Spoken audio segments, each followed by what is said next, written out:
EOS Go presents EOS Radio, your first source for everything about the new blockchain Internet of Value. You'll hear from key contributors to EOS, including interviews with Block.one, dApp development teams, and block producers. You'll get community updates and answers to common questions, meetup information, opportunities to get involved in EOS, and much more. We're live every Monday at 6 p.m. EST, and now it's time for your hosts, Kev and Bluejays, in 3, 2, 1. Hey everybody, welcome to EOS Radio. Is it number 14? Lucky number 14. What a ending, huh, Kevin? Well, pre-launch I meant. I can't hear you. Well, Kevin, I guess Kevin's having a little sound problems there. We'll wait till he gets that sorted out. But oh, I think I can hear him now. Welcome, guys, to lucky number 14, May 28th. 3 days before the launch, we got a mega show today with 9 block producer candidates, all the way from BITSPACE. Kevin, are you back? I cannot hear you. Uh-oh. All the way from BITSPACE to coming up. Then we'll have Eric from Southwest Eden. We'll have EOS UK, and then EOS Argentina, SHEOS, which is a all-woman run block producer candidate. That'll be interesting. And then we have the news, and then we'll continue on with GENEREOS WTZ out of China, and then EOSLove. And then we'll follow up with some news and some meetups. Well, welcome everybody. Kevin, are you back? Yeah, can you hear me okay? Yep, you're good now. Welcome. Okay, good. So I just went through the agenda. You got anything to say about this mega show we got going? Yeah, it's definitely our biggest show yet. We offered any candidate the opportunity to get on before the launch is what happened here. So we're excited to have everybody. We're going to be traveling around the world, interviewing everybody, and that's kind of what we're proud to do here. I mean, we feel it's one of the best ways we can help bring the community together right now in terms of just allowing the entire token holder base to see their candidates, meet their candidates, hear from them, and understand their stories. So that's the goal here, and it'll be a long night, but of course, we're going to release the cut-up videos as well, and we'll try to put timestamps to make it more so people can jump around and find their favorite candidates and so on. But it should be awesome. I think we have BITSPACE coming up shortly, right? Yeah, we should have BITSPACE coming up around this time. We'll post a link for them to come in, and then they will jump on. Just some administrative stuff. If you guys are when you guys are coming on, please mute the show so that we don't hear some feedback in the background. But yeah, I'm excited to get this week kicked off, especially with our launch party coming up, right, Kevin? Yeah, so the launch party will start Thursday, the 31st. I believe we're starting 6 p.m. Eastern Standard Time / 10 p.m. UTC. And then as the weekend gets longer, we actually are expanding. We expanded our show time, so we're starting a couple shows in the morning, Eastern Standard Time, to be able to hit all the time zones so we can talk to Asia and all the Asian teams and everybody else. So more information to come on that. But here is BITSPACE, and we got Matthew and Christian. Hey guys, how you doing? Hello. How's it going? Good, good. Hi, Matt, Christian. Hello. Hey, how you doing? Good. You guys are based out in Norway, right? That's correct, yeah. It's the middle of the night here. It's been a long day, and we're still at it, so it's going well.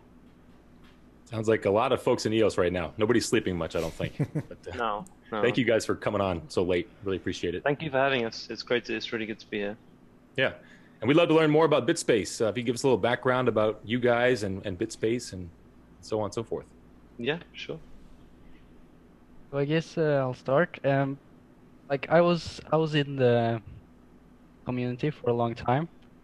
I basically did a master's in philosophy in 2013, and I looked into the blockchain space, and I saw Bitcoin, of course, but then this guy, Daniel Larimer, really caught my attention. He had some really interesting philosophical ideas. At the time, it was really about solving the problem of decentralized exchange, right? Because you had Mt. Gox, which was handling 80% of all the Bitcoin volume in the world, and it signaled to me and a lot of other people that there was still a lot of problems that had to be solved. So I engaged myself in the BitShares community. I became one of the top posters there. And of course, when BitShares was launched, there was not that much activity. There weren't that many people joining. And the proof of work maximalists were really attacking our small community. And we really had to stand firm to support delegated proof of stake and what that represents. After that, of course, he created Steemit, which was a way to sort of incentivize the community to go viral, attract people from outside the community. And that was quite successful. And now, of course, we're with EOS. But through this process, together with my brother, we started this company BITSPACE in 2015. And we founded this company on the principles of individual sovereignty, voluntary association, and political and financial freedom. And this was really inspired by our journey through these crypto communities. And the aim was to sort of bridge the gap between these communities and the broader world. And what we're seeing now at EOS is, I think, the culmination of this journey through a lot of hardship. And we're now sort of in a position to finally bring this ecosystem into the mainstream. That's sort of where I'm coming from, where the company is coming from. And I think we're in a really interesting position now. In terms of our size, we're over 20 employees now. So we're not really too big or too small to be block producers, but I think just the right size. So Matthew, did you want to add to that, or? Yeah, no, sure. So at BitSpace now, we're working with future technologies. So these include artificial intelligence, virtual reality, gaming, space tech, and of course blockchain.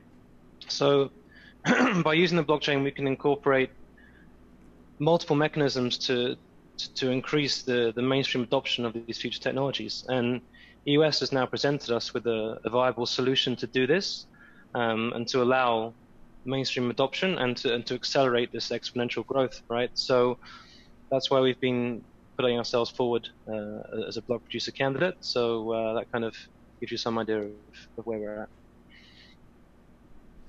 Well, that's good to know, guys. Tell us a little bit more about what you're going to bring that's a little bit unique to the block producer space. Yeah, no, for sure. So we've had a lot of hands-on experience with meetups and hackathons and events. So we had the first EOS hackathon actually globally, which was earlier this year, and we did the first EOS meetup in Scandinavia. We're going to be doing the hackathons, the meetups, and we have an annual event called Crypto Finance. Now, this is where we get people from traditional business sectors, and we combine them with people who work within the blockchain sector. And we will be doing a global BP summit this year for all block producers to come into Norway and talk. And as a BP, we want to build a physical educational institute, which will be the EOS Academy. And this will allow developers to come from any stage of learning and learn how to build on EOS.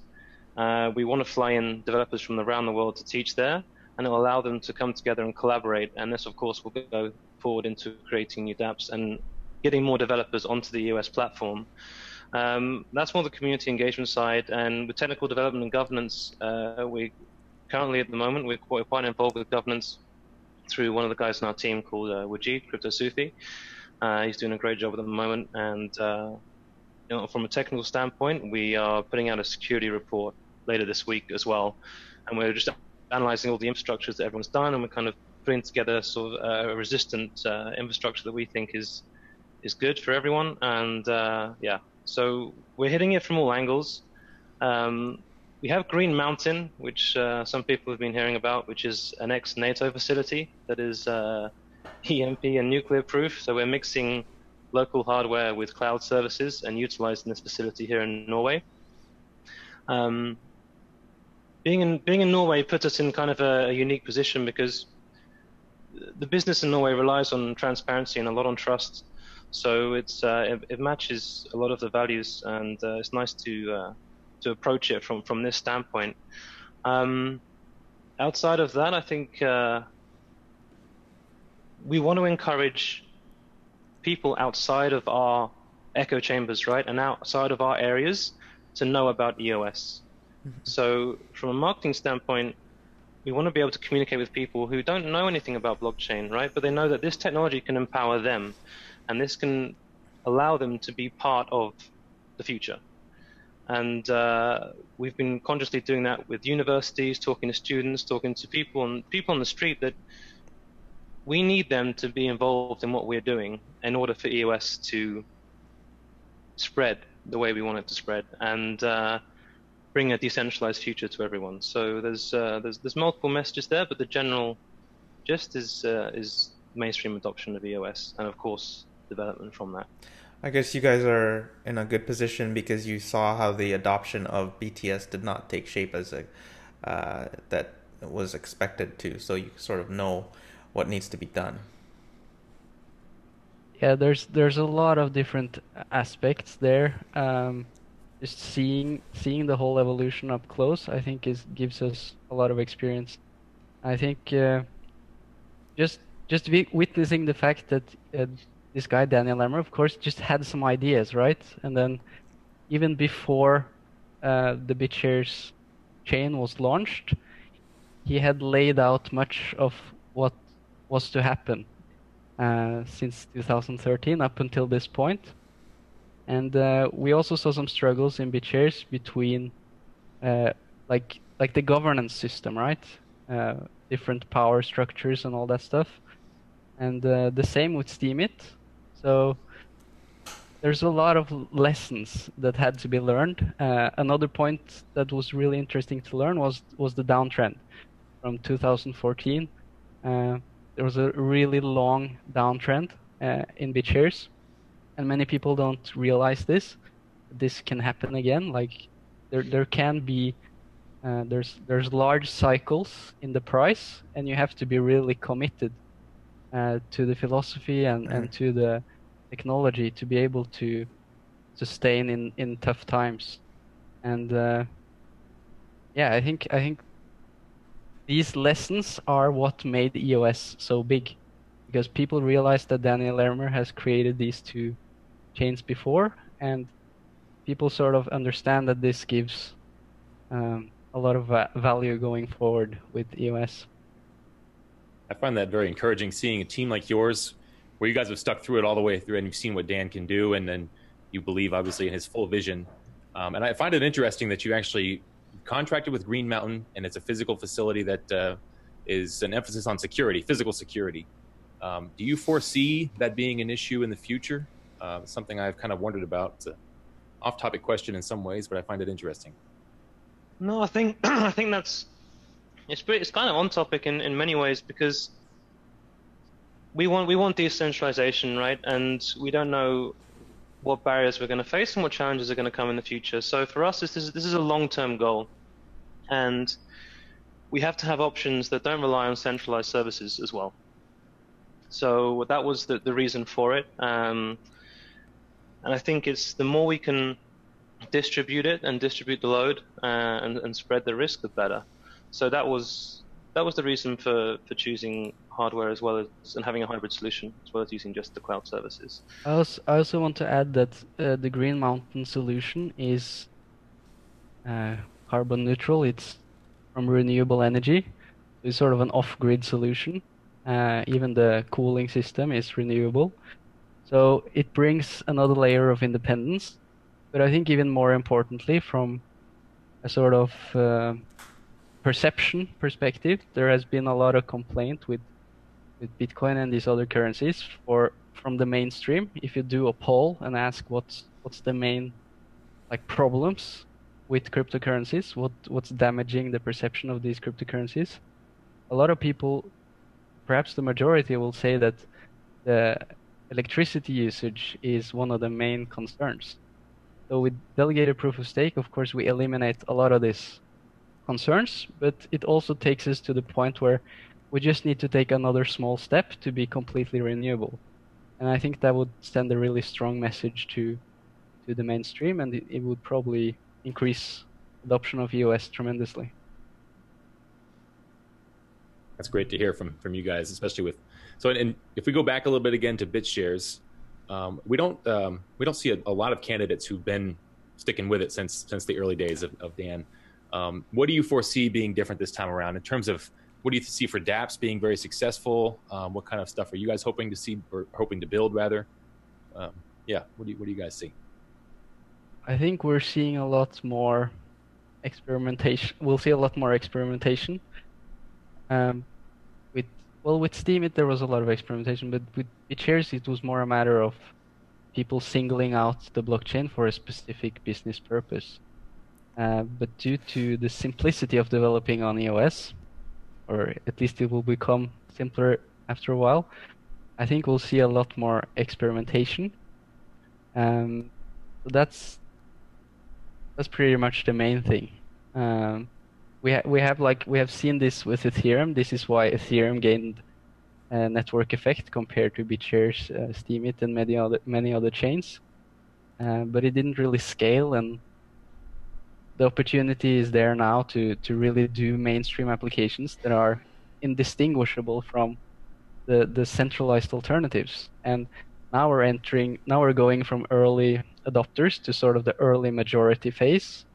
And the early majority, they don't necessarily care that much about the ideology and the principles of decentralization.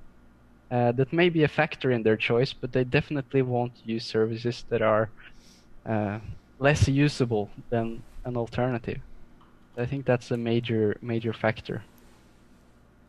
You're saying that now the blockchain applications can actually compete based on lower fees and cutting out middlemen and all that kind of stuff, and obviously that has never been really possible before.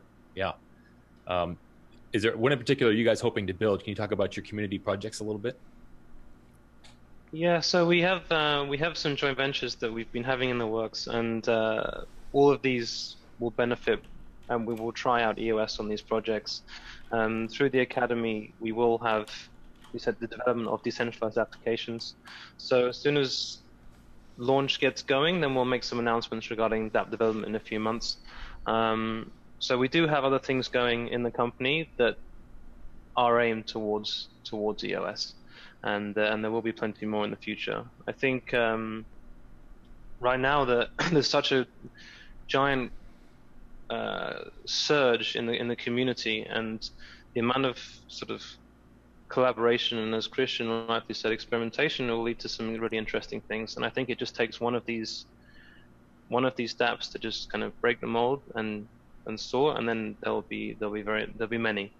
So we will make announcements with dApps in a few months, but we have some already. If people kind of dig into what we're doing, they'll discover a few. I mean, for instance, we have Oasis. This is to help allocate green bonds on the exchange, and this is one example that we can apply to EOS. So there are multiple ones, and there's some mentioned in our Steemit posts, but we'll reveal more as time goes on. Oh, very good. So what is your timeline looking like? What do you have coming up? So up until launch, well, this week's pretty intense.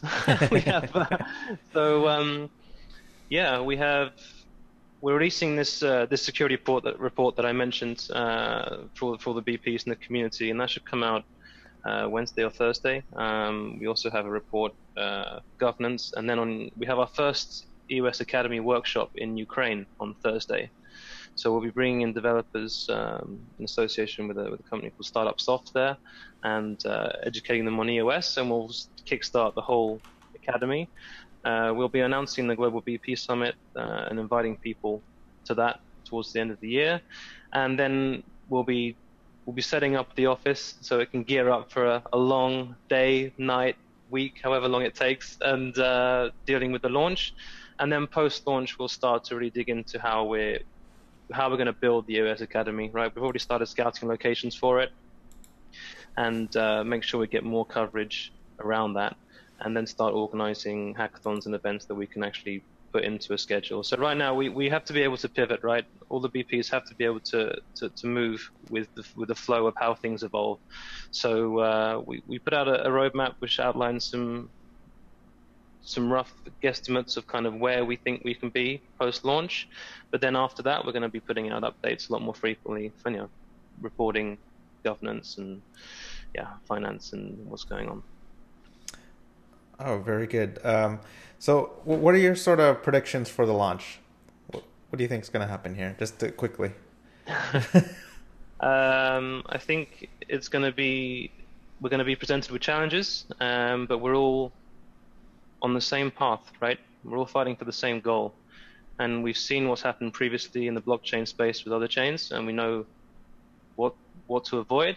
And I think as long as we maintain clear communication, we keep going along the path that we're going on now, then things it'll be a ride, but I think we'll pull through. And I think when we get to that point, it's just going to be super exciting. We're going to go to the Tulip conference in San Francisco afterwards as well. So I'm hoping everything gets cleared up before then. Otherwise, there could be a lot of phone calls. Looks like we'll see you there. Yep.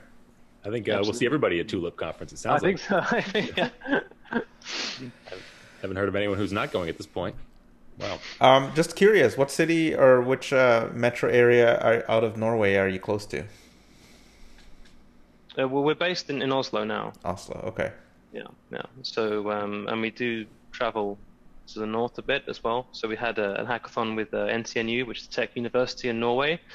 Some really talented people there. So we had a hackathon up in NTNU, and we flew back down to Oslo. So we will move around Norway more, and of course we want to move globally. So we just came back from Shanghai, which was an amazing trip, and of course now going to the States. So it's a conscious effort to move around, meet everyone, get some FaceTime. There's a lot of traffic now online, so it's good to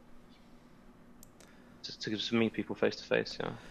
Where can our viewers find out more about you guys? Is it bitspace.no?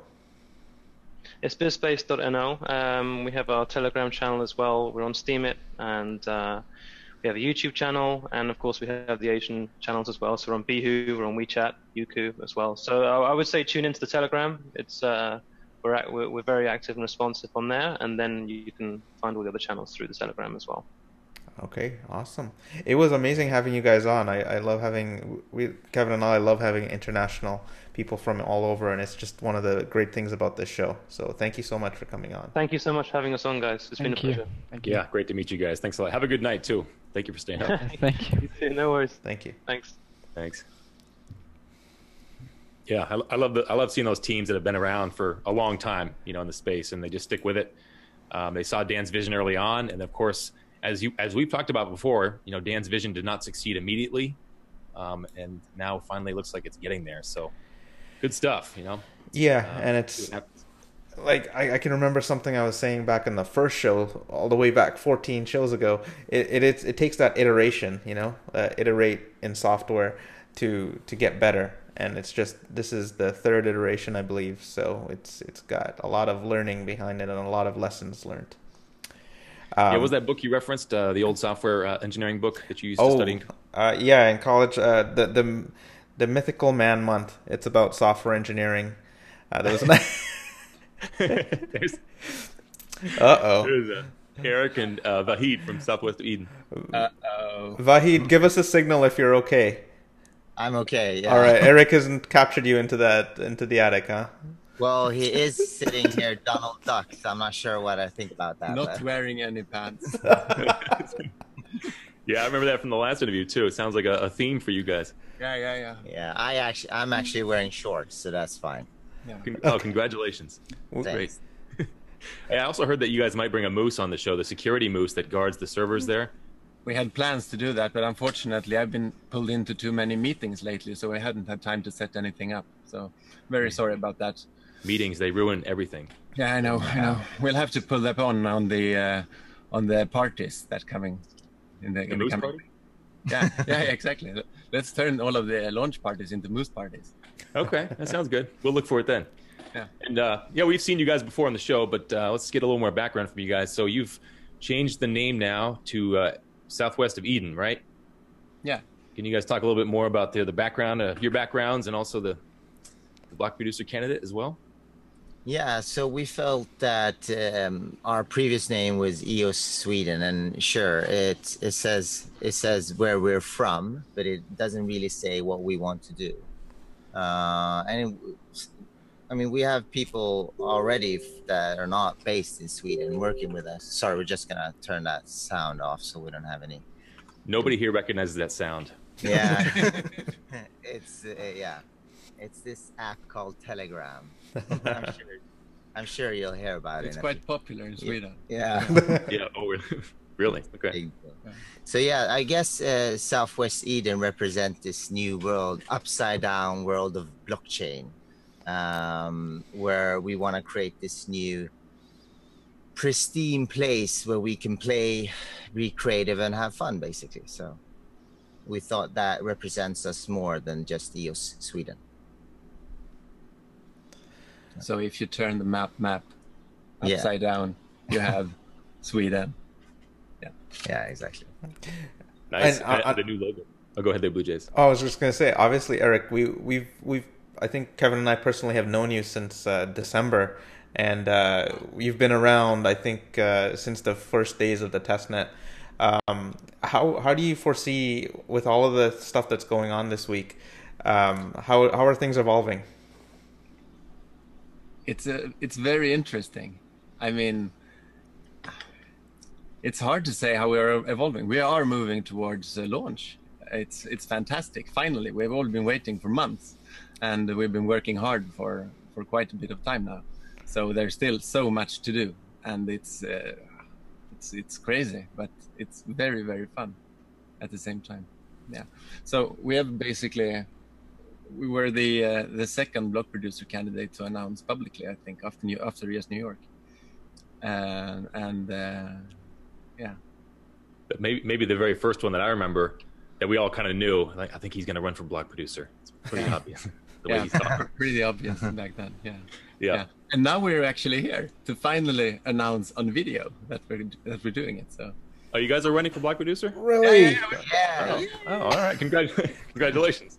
See some fireworks and mooses back there. Is that what's the meese? Moose? Does anyone know? No. It's not meese. Not meese. Okay. Meese in plural, right? In plural. No, it's elk in plural. But maybe you don't know VAHID as well as you know me. Yeah, VAHID, we'd love to know more. Haven't seen you around the bleep and Telegram quite as much. Yeah. Love to hear more. So I take care of the physical world, and Eric take care of the other world. So I guess that's why Eric is way more on Telegram than I am. My background is I've been self-employed since ever. I've actually never had a proper job, to be honest. I think it's because I'm the little brother in the family and I have authority issues. So I've always trying to do my own thing, and I have ever since, I guess high school. My last venture was a hardware company. So I have this thing for hardware, and creating new stuff, being creative about loads of stuff. Anything that I don't know anything about, I would love to learn more about. And I think we all know very little about blockchain if we look at it from, 20, 30-year perspective. And it's insane that it seems like most people know even less than we do.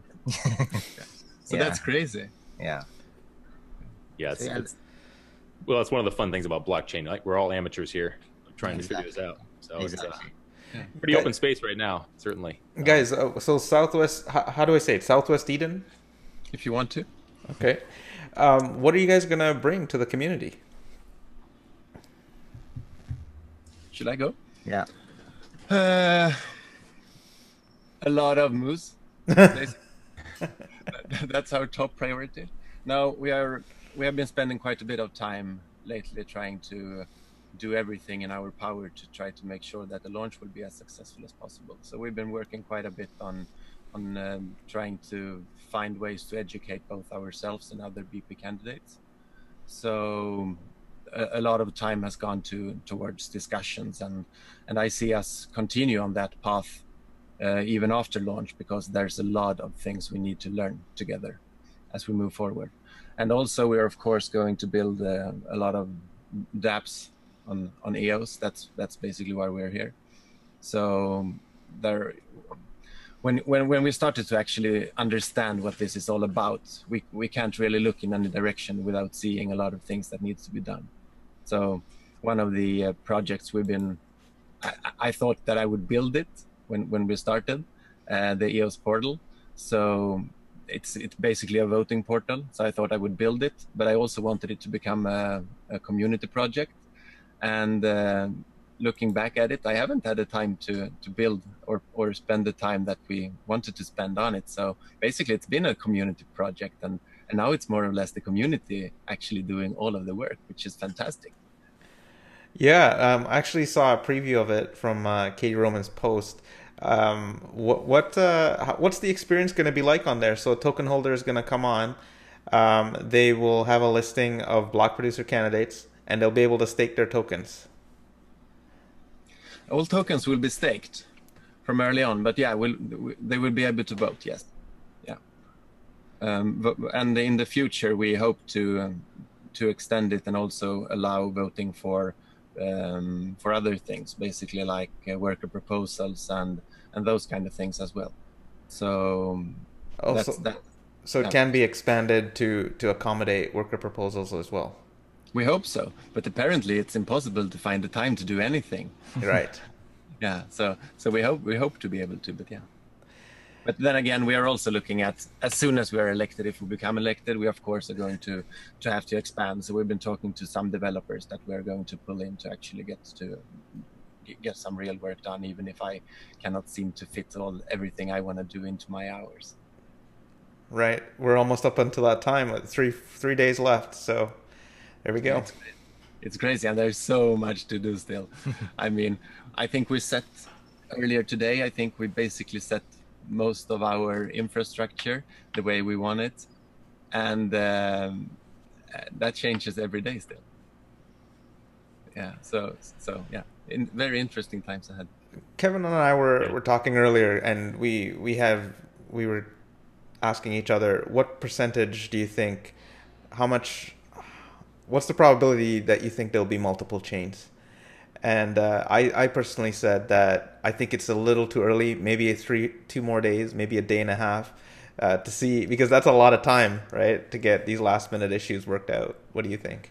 With multiple chains, we mean basically that chains are activated, or do we mean only that they appear and then the community decides on which they should activate? Good question. I think it's inevitable that they appear, because considering that they already have testnets up and going. Yeah, possibly. We suggested an approach earlier where we thought that we should actually launch a couple of chains and then validate all of them and try to make sure which ones that of those that validated which of them that we should present to the community to activate.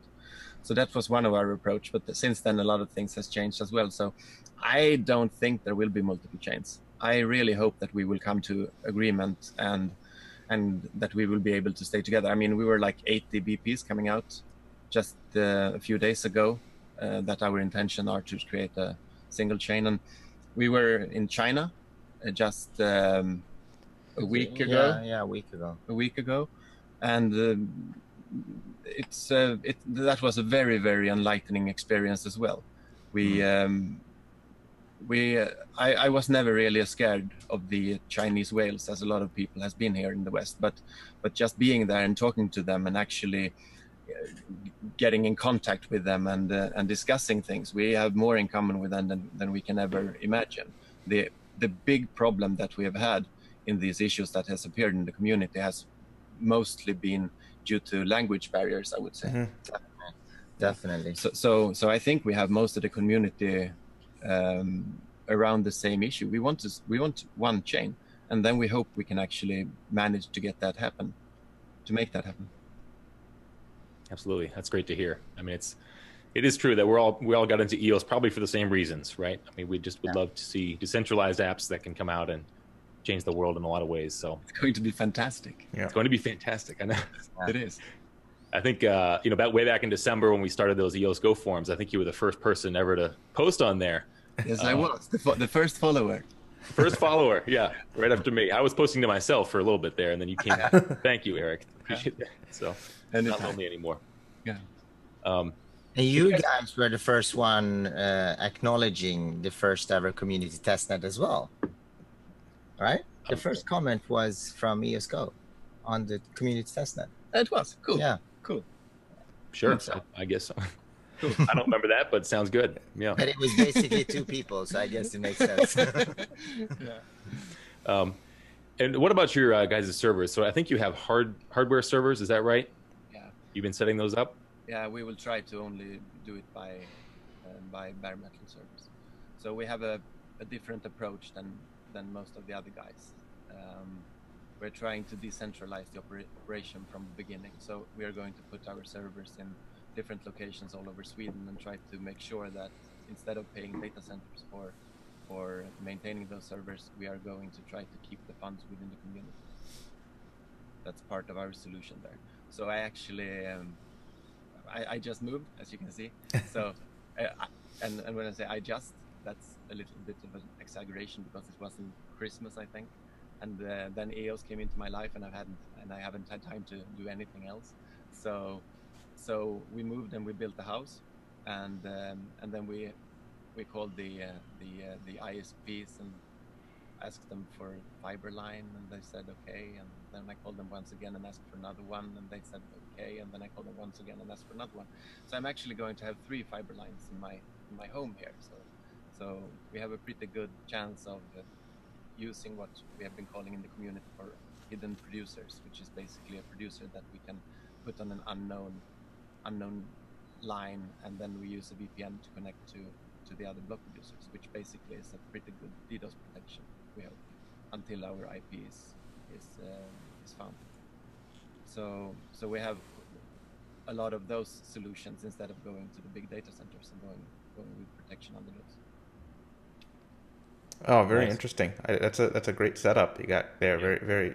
It's a lot better than having a lot of cloud AWS type of. I think it will save us a lot of money, and then we can use that money to invest back into the community instead of actually paying a big corporation, which we probably don't align with morally anyway. Okay. But I mean, I guess everyone.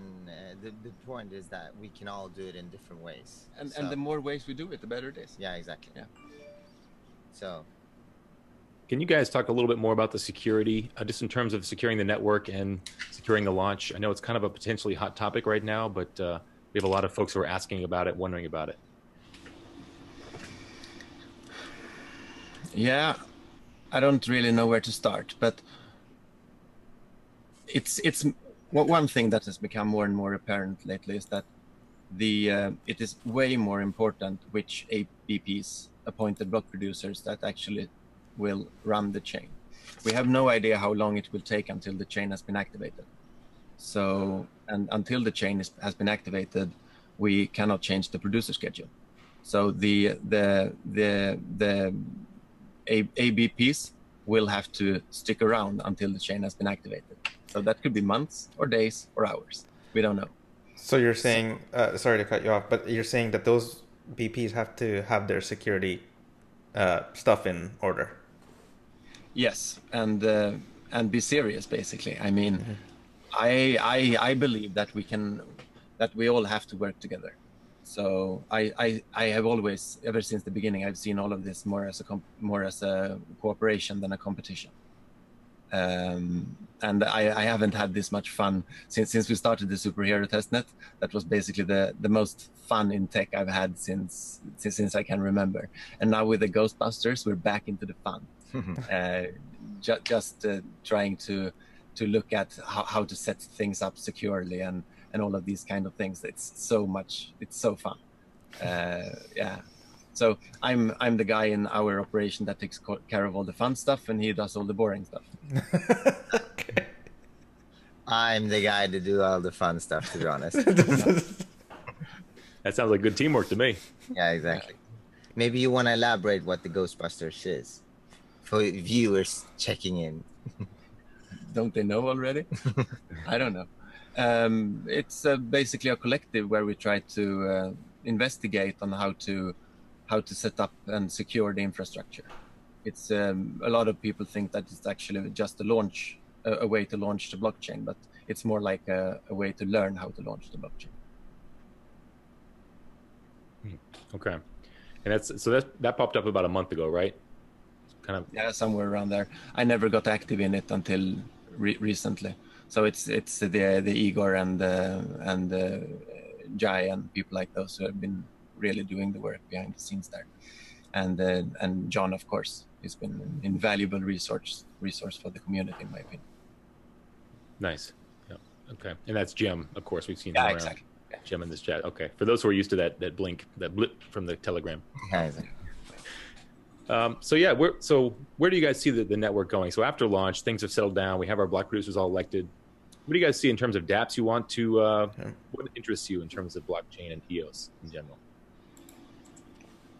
Do you want to go, Shadow?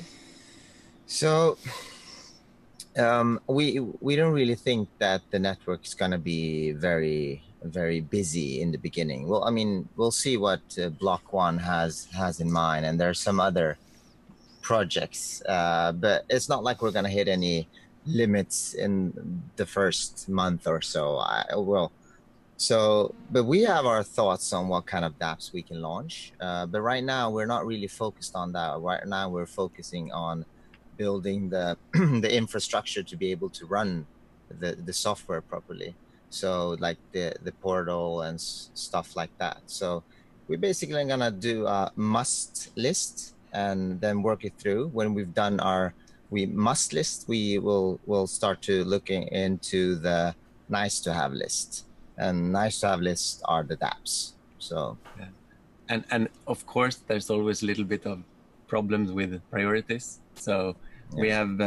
we have started looking at some of the nice to have dApps as well, of course.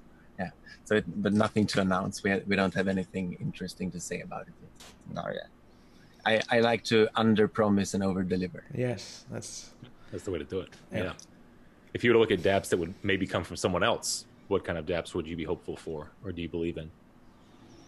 VAHID is a huge believer in like dApps to trace capital for what it's called, charity. Yeah. I mean that's one of the main use cases that I'm very bullish. It's to go complete transparency and help organizations to do a live accounting where you can see where the donations go, you can see every penny how it's spent, and you can suggest how it should be spent. So maybe even vote on how it should be spent. On EOS portal, maybe. Who knows? Who knows? Who knows? Yeah. So those kind of dApps are very interesting in our opinion, but also we need to bring crypto to the masses. To be honest, that's the best protection that we can actually have with all we have. There's so much possible problems with legislation all over the world. So the only way we can actually help in that is to actually bring in the masses into crypto as soon as possible. So we will also be looking at trying to build and help develop dApps that can help with that, both from the financial. We skipped the introduction, and that's fine. But I've been working in the ERP business for 10 years, so I've been building enterprise resource planning systems. So of course I have some pretty nice ideas in my mind, of course, that I think could be very useful for large and medium-sized corporations to be able to use blockchain and this particular EOS, of course. Yeah, so that's very interesting that you said that, Eric. That enterprise ready dApp is out there. It hasn't been publicized, but we know it's coming with EOS. I believe I saw a headline about the email. Pardon? It's for the first time we actually have a blockchain that can possibly scale. Exactly to whatever's needed for enterprise. You're right. So yeah, for smart contracts, that is. Yeah. Sorry, go ahead, Kevin. was gonna say just thank you for bringing up your backgrounds there. We kind of went backwards. We got talking about the moose and the attic and everything else, but that's what's important, isn't it? That's the only thing that matters. Yeah, the moose really. And the Bloxpo, how did Bloxpo go? Yeah, that was lovely. I mean, it was hosted by Ivan on Tech together with his great team, and it was such an amazing event. And to my understanding, it's going to be once every year. And it was their first. And it was their first, and it was packed. It was so many people there. I think it was 1,000+ people, loads of speakers. I think there was like 35% women there too, which is a great achievement. We had Richard Hart saying, "This is like no tech event I have ever been to." This is unnatural. Yeah, which I think is great because we need to have more women in the space. So they done a great job trying to diversify the crowd, and I think half of the speakers were women as well. Also, we were accepted very well there. Yeah. I was in a panel discussion about the future of blockchain, so I got to use the sentence, "I might be biased, but," and then start talking about EOS. So yeah, that was very fun. And I was moderating a track on, I think, entrepreneurship. And again, I got to use the same sentence. I might be biased, but Yeah. So I actually chose the narrative about scalable blockchains, which basically, yeah, that made some of the other initiatives not that interesting. So yeah, it was great. It was great. People were. It was awesome also that we managed to pull in the Crypto Lions and Michael Yeah. Yates from EOSDAC came over to Sweden and hung with us for a while. Yeah. It was really fun. To get to see all these screen names in Yeah. real life. It's weird. It's Yeah. weird. Yeah, no, it's fantastic. Yeah. So, Eric, given your background in enterprise, do you think 600 transactions per second is sufficient for particular dApps? I mean, It's hard to say depending on what dApps there will be. I mean, that's the it's a lot quicker to access the data. Accessing data is also important. So it's not only the transactions per second that's important. So it all has to. It depends on how we design the dApp. Yeah. As well. Exactly. Yeah. Very good. Well, and looking forward for you guys. How should folks keep up with Southwest of Eden, the block producer? We are on WeChat now. Yeah. You guys, Yeah. Ever since we were in China and met, I mean, fantastic. I can really recommend all of the other block producers to go to China. Yeah, definitely. Fantastic. We met so many awesome block producer candidates from China, and had a lot of great discussions. So these days we're on WeChat as well. Yeah, That's so fantastic. check us out on But WeChat. But otherwise, it's like I mean, I guess Telegram. we're everywhere. Steam. I think everyone who watches this already know how to get in contact with us. But yeah, Telegram, Steam, whatever. Yeah. okay, sounds good. Pigeons. We should probably have a sales pitch for this, shouldn't we? Yeah, I guess. Yeah, Yeah. probably. Yeah. Well, Smoke thank you signals. guys. And thank you guys for staying up so late and coming on and wearing pants and everything. That's great. Shorts. I don't have any pants. Oh, yeah. That to yourself. And bear in mind, where he lives is kind of middle of nowhere. So I've been driving for 2 hours to this remoted place, middle of nowhere. I actually saw a boar and a reindeer driving out here. I'm like, shit, this is nasty. Yeah. So yeah, and watching him without pants. So I'm used to it That's now. not the first time. No, it's not the first time. Well, it's a beautiful co-working relationship you guys have up there. That's good. It's unnatural. Yeah.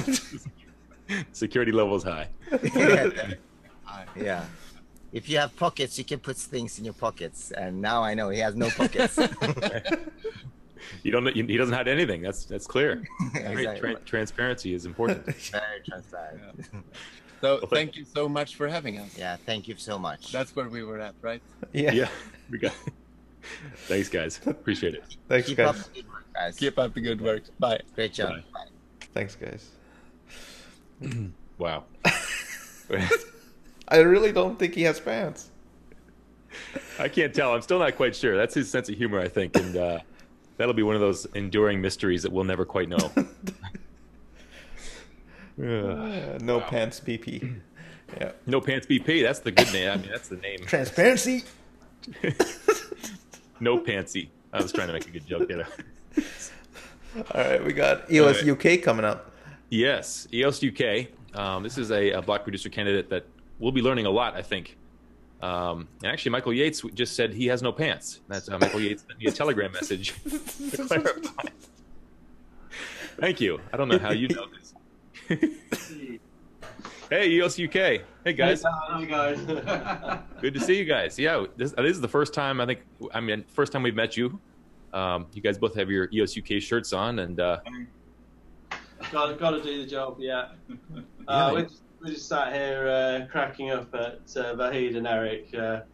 Love you guys. Good black, great good black. You guys have pants on, right?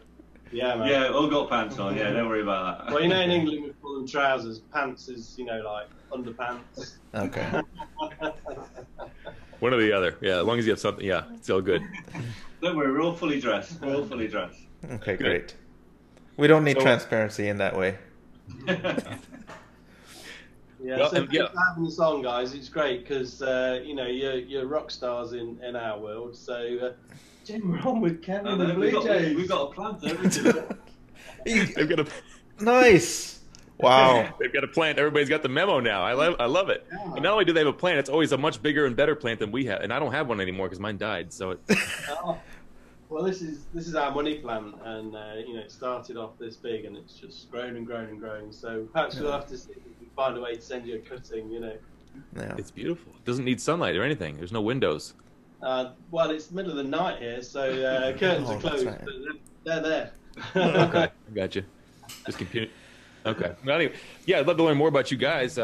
EOS UK, we were just saying how we haven't met you before, and we're actually going to be learning a lot from you guys about your candidacy and who you guys are. So, what are your backgrounds and I guess your names as well too? Yeah. Well, let's start there. Yeah. So I'm Roger. And I'm Jim. And he's Jim. And probably we should start with the why, which is a great TED talk. If you've not seen it, start with the why. And why getting involved in EOS? Basically because it's challenging the existing systems, of which you might agree many of them are flawed. Financial, education, governance particularly. Yeah. And so my why is that ever since I've been a kid, which as you might know, you might remember, it's my birthday today, so I'm 48 today. So ever since I was a kid, sort of first started working at age 11 doing little businesses and things, and ever since then people have always said to me, oh, you've got to make sure you do this, or you can't do that because X, Y, Z will happen. And what I found was that wasn't always the case, and that I learned that just because this system that we've been born into was how things are doesn't necessarily mean that's the way things have got to be. And so obviously when I came across EOS, you can imagine how well it all connected with me, and I sort of thought, well, it's kind of like what I've been waiting all my life for, really. If somebody had said to me, on your 48th birthday, Roger, you're going to be getting ready to launch the part of the EOS blockchain, I probably would have gone off and learned everything that I've learned in life to get to this point.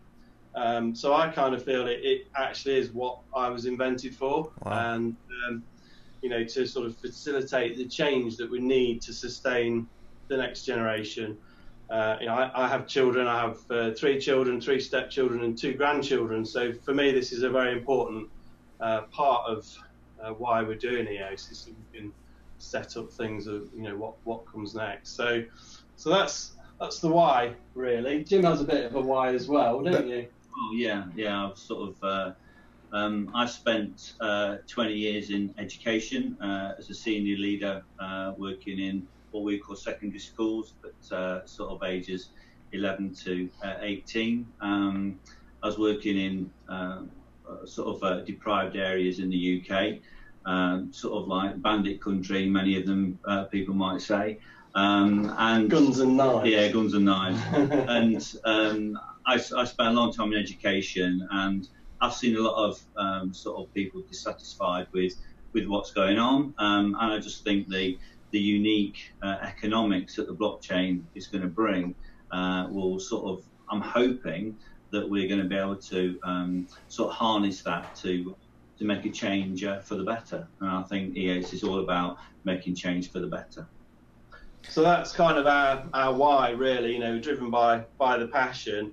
And you know, to be quite honest, I'm in awe at a lot of the people that are involved in this project. You know, so some really talented guys, and you know, I don't pretend to be as you know, technically skilled as they are, but you know, I have to buy in that expertise. But yeah, it's just fantastic to be part of this. And I mean, I've been working full-time in the internet industry since 1995, so one of my first full-time job in the internet was selling lease lines into some of the early internet service providers, and then I went on to design and sell internet solutions. So again, when EOS came along, for me it was kind of like something that I could really get my teeth into.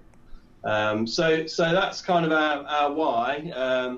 Who we are, as you know, I'm Roger and it's Jim, and we're a core team of 7 people at the moment. And so we've got Dan and Paul and Addy on the technical side, sort of like core techies, and then Rafa and Bob helping us out, both on sort of our legacy business of developing web apps, and you know, they're just dying to get stuck into EOS as soon as we can sort of clear the decks and get rid of some of the legacy stuff. And they all can be viewed on our website, so we've got everybody's picture up, so full transparency in that regard. Yeah, and Martin and Mike and Ellie and my wonderful wife Bev, who supports us in so many ways. As we say, behind every great man, there's well, as I say, there's usually several great women. You know.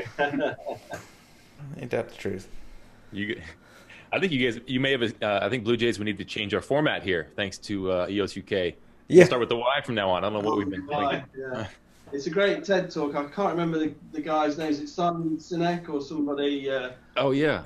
That start with the Y, and then everything else just kind of you know, spans out from there, really. He has a couple good books about leadership and stuff. Yeah, I know who you're talking about. Okay, good. Yeah, Bluejays, we need to write that note down there. That's a good idea. So you guys are from the UK. I would assume that you drink some good beer. Well, that's an interesting point. We used to. Yeah, I've drunk enough beer to sink several battleships. But actually, I'm teetotal now. Okay. 7 years. So, how else would you get somebody talking on a show at midnight on their birthday, unless they're teetotal? And it's a holiday over here as well. It's our spring break holiday, so we've also. But as a coincidence, I'm also a teetotaler through about 3 years now as well. So that's a coincidence, but it's sort of a bit of synergy with the way that we work. Very good. Of course, athletes as well. Yeah, as you can see. But well, we laugh, but actually that's how we met, is marathon training together with the local running club. So yeah, so drinking is not really a big part of our lives anymore, except coffee and water. Of course, you've got to stay hydrated, guys. A lot of coffee, of coffee. But I'll just point out, I still do a little bit of running, but Roger's retired from the running. It's the pool now, so that's how that works. Awesome. Okay. Did you guys have a favorite soccer team, football team? Well, that's my department. I do a bit like VAHID. I do a lot of the real world stuff, and Roger's in the sort of the digital the digital world. with football, we are actually based in Nottingham, and I support Nottingham Forest, who, if you're over the age of 30, under the age of 30, you've not heard of. But if you're a little bit older, you'll know that we won the European Cup twice, but that was a very, very, very long time ago. And we're not quite so good as that anymore, I'm afraid. Okay. All right, so back onto EOS. What do you guys have in store? What do you guys are gonna bring? Do you have any apps on the radar or any initiatives, community initiatives? What we're doing is single-minded mission of focusing on being a block producer, and a block producer to begin with. Basically not being distracted by anything else, and focusing on providing a robust, secure and scalable block production node. On the back of that, Jim is from the education background, and so it made sense to combine those two things together. So EOS UK, although we're going to focus purely on block production, I've now committed to donating a percentage of block rewards to EOS University, which, as you probably know, we launched recently. And of course, it was such a good idea. Dan Larimer decided that he ought to do something similar. Jim, do you want to have a little mention about that? Like I said, it's very much a Kickstarter program at the moment, but our idea is, like Kevin said, thank you for your post or for your reply on my post. The idea is that we want to bring together my skill set is with education, and I'm sort of seeing so much going on in the world of EOS. It's just crazy. You put Telegram on and everything comes through, and people have been watching your show and people have been saying, I've got this great idea. We need people to learn this, to learn that, to learn the other. Well, my sort of idea has got sort of three strands. One is to build a hub of resources where we can work together with people who are already providing and want to provide resources. And I was thinking about working that up to put accreditation on that and peer review on that, so people will know a good piece of work to follow and know that that's worthwhile, and maybe even linking that into employers. So if anyone wants to adapt producing, they know if this person's got a certain piece of accreditation that they'll be able to do the job for them. So it's just trying to focus people's minds and be a bit of a thought leader in that area. And we got the handle of EOS University, which we were very pleased to get. .io, which was really nice, domain name.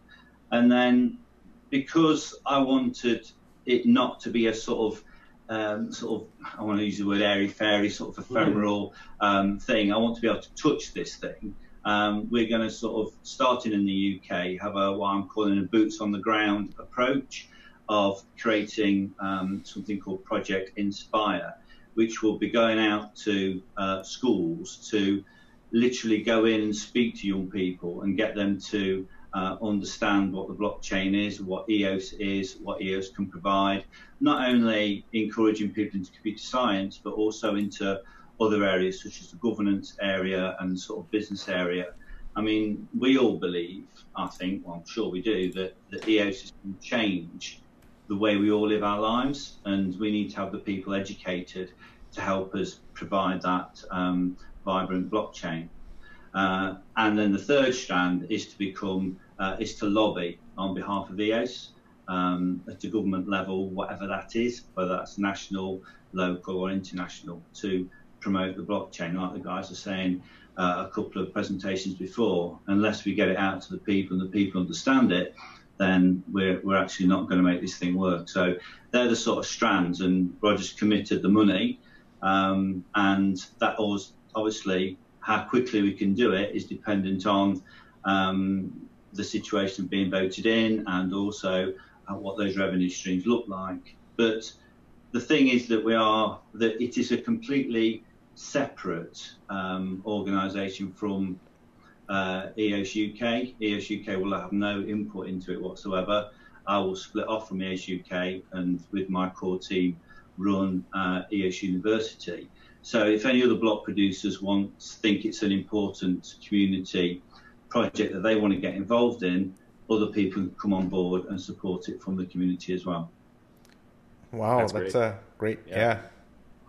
That's really great. Yeah, we have a couple of enthusiastic comments in the chat as well. Folks are excited about this. I mean, since we launched the website, eosuniversity.io, I don't think we've ever launched a project that's had so many inquiries. You know, I mean, we've done websites and web applications that you think, oh, they're going to be amazing, and then you get nothing. And then, you know, we launched this one just literally to get it out there, and we put up Martin and Chris, who are going to be involved in it, who are not part of EOS UK. They're purely coming at it from EOS University. And yeah, the amount of inquiries we've had has been fantastic, really. And it's certainly touched a nerve, because I mean, you know, education is important, and it's also the messages around that, isn't it? And if we can promote the EOS blockchain through education, then I think that's going to be, it's something that everybody's got a stake in. Yeah, it's great part of the bigger picture for you know, token holders as well. You know, it's a good draw. Everybody wins in that scenario. I mean, all the way around the loop, certainly. Exactly. Is this an open call? So we're reaching out to other block producer candidates, hopefully, or block producers who may want to commit a portion of proceeds towards the university? Exactly, it's certainly an option. So if you've got perhaps some smaller block producer candidates that are not quite sure what they want to do for their community project, or if, you know, if anybody thinks it's a good idea, it's something that other block producers or any organisation can get involved in without necessarily having to you know, be seen to be backing EOS UK block production, and you know, it can run separately. I think it's important that we establish healthy relationships with everybody in the community. I mean, it's not I mean, the great thing about EOS, and even, you know, when Thomas talks about the community, it's the fact that it is a community, and that people are willing to engage in a cooperative way. You know, I'm not saying that EOS University is going to be the only educational thing on EOS. That's ridiculous. That's just one of the first. It's just one of many, and if people think that that they want to get involved, and you know, it's something that we've done the groundwork on, and so it'll save them doing the groundwork. You know, we've done a lot of setup on this. If they want to come on board, then we're more than happy to credit them and put their ideas and let them be part of it. So yeah, a bit of an open call. I mean, the whole EOS UK project really is an open call to anybody that's interested in getting involved, particularly if you are in the UK, you know, because there's just so much to be done. And you know, as Eric was saying, you know, previously about not being enough hours in the day, and I'm sure you guys can relate to that, and everybody on this call can relate to that. There's never enough time to do everything. There's just about enough time to do the important things if you prioritise them. And basically, we just need to get more and more people involved. So, you know, anybody who's listening to this who thinks they might have something to contribute, then we'd love to hear from them. Well, and where can we catch up with you guys? So I just took a look at eosuniversity.io, and where can we catch up with you guys? Yeah, so we've got at our main website, eosuk.io, and obviously from there we're linked to all of the channels: Telegram, Twitter, Facebook, etc., Steemit. So that's basically the primary point to access all of our channels, and then you know, Telegram being the main one for the first announcements. So yeah, eosuk.io, start there. I think it's really important that we come back to the fact that we've got sort of a single-minded mission to be block producers, and you know, the university will be set up on the back of that, and that's the key thing. You know, Roger's got a history of 14 years in the industry, delivering projects on time and on budget, and you know, we want to be able to deliver this particular project for the community, which is obviously being a block producer. That's awesome. Yeah, it sounds like it's neat because you guys have what your way to get there, and then you have your actual why as to what you're doing. And so I think that, yeah, excellent. I definitely resonate with your why, Roger. I have kids too, and you just want to see a better world for them. I get that. Absolutely, yeah. And you know, with this generation, our generation, you know, we've just kind of been born into this way of this is how money works, this is how government works, this is how healthcare works, you know, and actually, is it? And you know, we want to be saying, let's question everything, and that's something I've heard Dan Larimer talk about, which, again, really connected with me when I first heard that about him, that point in his life when he was questioning everything, and I just think, yeah, let's do that, and let's show the next generation that that's the way to go as well. Question everything. Why is it done this way? Could there be a better way of doing it? Yeah, completely agree. You're firing me up over here. Hey, lighting fires. That's what we do. Yeah. We had a meeting with Nottingham Trent University, and we went up and met with the head there at in the computer sciences department, and we bumped into him the next day at another event, and meetup. And was it? Yeah, meetup. So many meetings and events, and that was his phrase, wasn't it? It says you lit fires. You've lit fires underneath people about this, And so many people you talk to now, and they say, "Oh, what do you do?" You say, "Oh, well, we're doing this EOS," and "Oh, what's that?" So it's a blockchain. And they go, "What?" It's amazing how many people still haven't heard of blockchain and don't know what it is. It must be like a tiny fraction of the population. So, yeah, we're on mission basically to spread the word and get people on the blockchain team. Love it. Yeah, it's been great talking to you guys too, and thank you for staying up so late, of course, and coming on with us. Yeah, well, we've had that much coffee. We're probably going to be up all night now.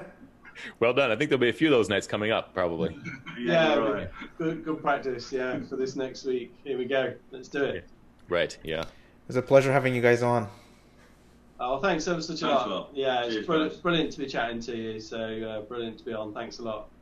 Thanks, guys. Go EOS. Go EOS. Go EOS. Yeah, there you go. All the best. Cheers now then. Cheers. Cheers. See you guys. You like that EOS University idea there, Kevin? That's neat. Yeah, I looked at the website too, and I like it a lot. Obviously education is a big point for a lot of us too. And yeah, here comes EOS Argentina, coming from all the way further south than we've talked to, I believe, ever, possibly, to this point. Possibly, yeah. Yeah. So hey guys, Sebastian and Chitty. Hi guys. Hello guys. Hey guys. How are you? Great. Nice to meet you. Yeah, great to meet you guys. Is it late? It's not late for you guys. You're close. No, 8:15 p.m. here, so it's still early. We still have our pants on. So. That will be. I think that will stick with Eric's blockchain candidacy for the rest of time. The no pants VP. No pants VP. Well, it's great to meet you guys. So you guys have had some very successful Steam It posts. You guys have been around for a little while. I know we talked to Sebastian a couple weeks ago, I believe, on the Block Producer panel. Yep. We know a little bit about you, but we'd love to learn more. Let's go ahead and just start with why, just like the last group did. It was pretty interesting. Awesome. Chidi, you want to go ahead? Yes, sure. Well, EOS Argentina is a community based blog producer, so I think that's probably our main difference. That our main goal is to channel the efforts of the community. We don't have it. It's more like organizing the community. They have there's great projects coming from the community, and that's I think that's what making us grow as well. We're like a large team. That's why probably some of you think like we're actually everywhere, but there's actually like really lots of us. We have like a lot of talented developers that are coming from BitShares and Steam. We also have mathematicians, lawyers, and basically everybody who wants to contribute in our blog producer candidacy can do it. We have an open Telegram for everybody in Argentina and also in Latin America, because we also created the EOS Latam channel. So everyone who comes in with an idea that we think is worthwhile doing, so we basically give them the chance to come up and develop it. Basically, we want to channel the adoption of EOS in Latin America and also the world, because when we talk about Latin America, it's like we want to focus in Latin America and Spanish-speaking countries, but of course we are creating tools that could be used by people in other places, like our latest tool of a library of TypeScript library for you. That was, I think, probably our most famous post so far in Steam It. So yeah, basically, it's probably a bit easier for us because we give the opportunity to anyone in the community who wants to be part of this, great blockchain project to do it. So we do more of a coordination project, more just, apart from, of course, burning our heads with the nodes and all the VPN stuff and all the technical stuff. Of course, we are the ones who take care of that. We have a couple of guys that have very, very little sleep. I'm getting a bit worried because I think the other day, like Mini, I don't know if you know Mini or Miney in English, he slept like, he didn't sleep like in 38 hours. He didn't stay.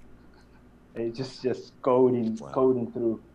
So, yeah, but I want to add to that because, the why also is some people who know Argentina knows that our government is not the best, right? They're not the best organized. They tend to print much money, so we always get in trouble with that stuff, right?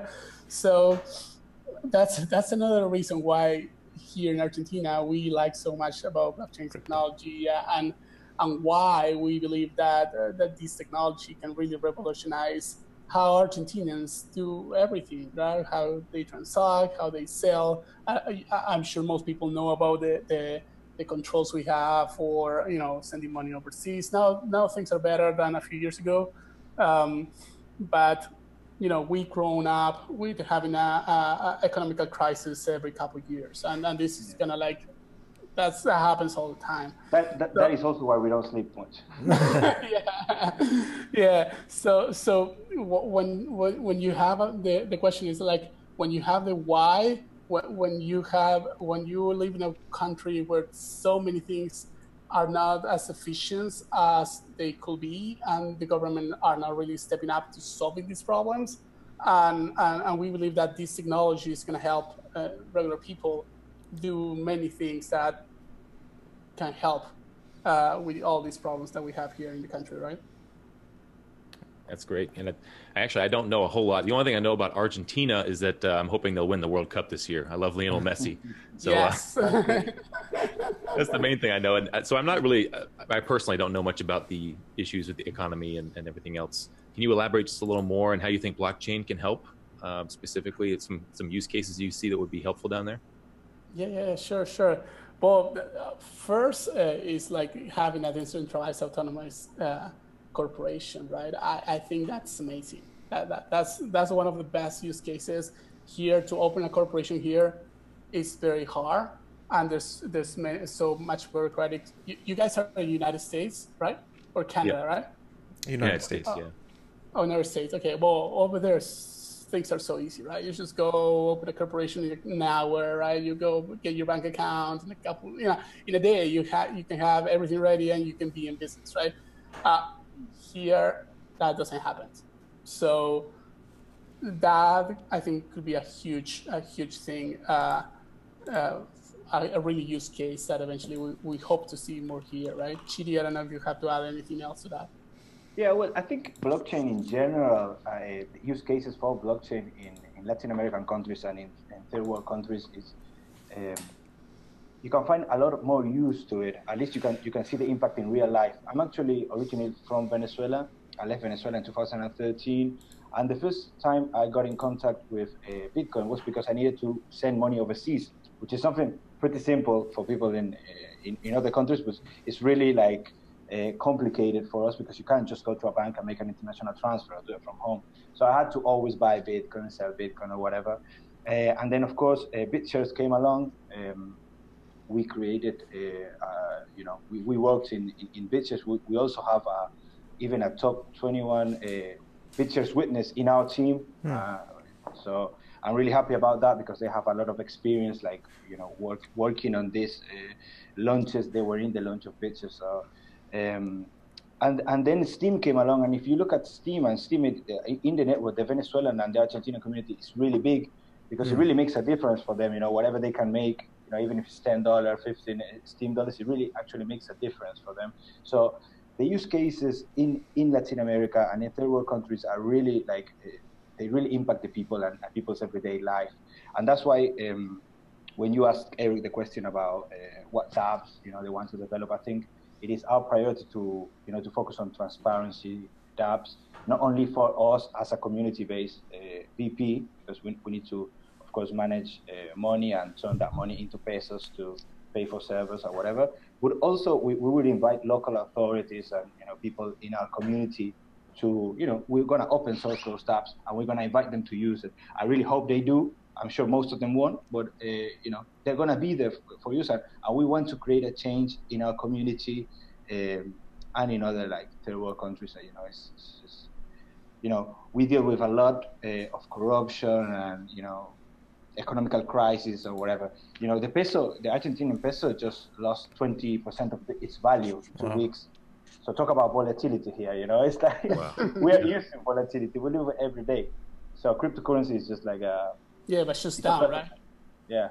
No, our volatility is always one way. Yeah, exactly. The peso is going always down, right? At least crypto is going up and down, so it's better.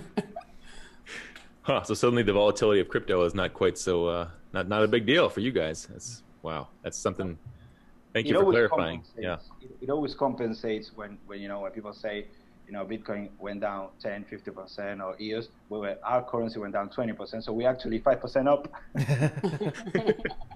There's a good optimistic attitude. I like that. Wow. Of course. It's nice. And then, so if you guys could talk more about the community block producer candidate, does that mean you guys are going to have a DAC eventually? Can you describe that more? Well, we haven't really decided on that. I think it's something important is that we are going to need to have our governance tools within the community. That's for sure, right? We didn't decide in about issuing tokens and all the stuff. We haven't really yet decided about that. But basically, what being a community block producer means for us is like basically that that we are not a for-profit corporation who is doing this to make a profit, right? We are doing this to use those resources that the blockchain pay us to further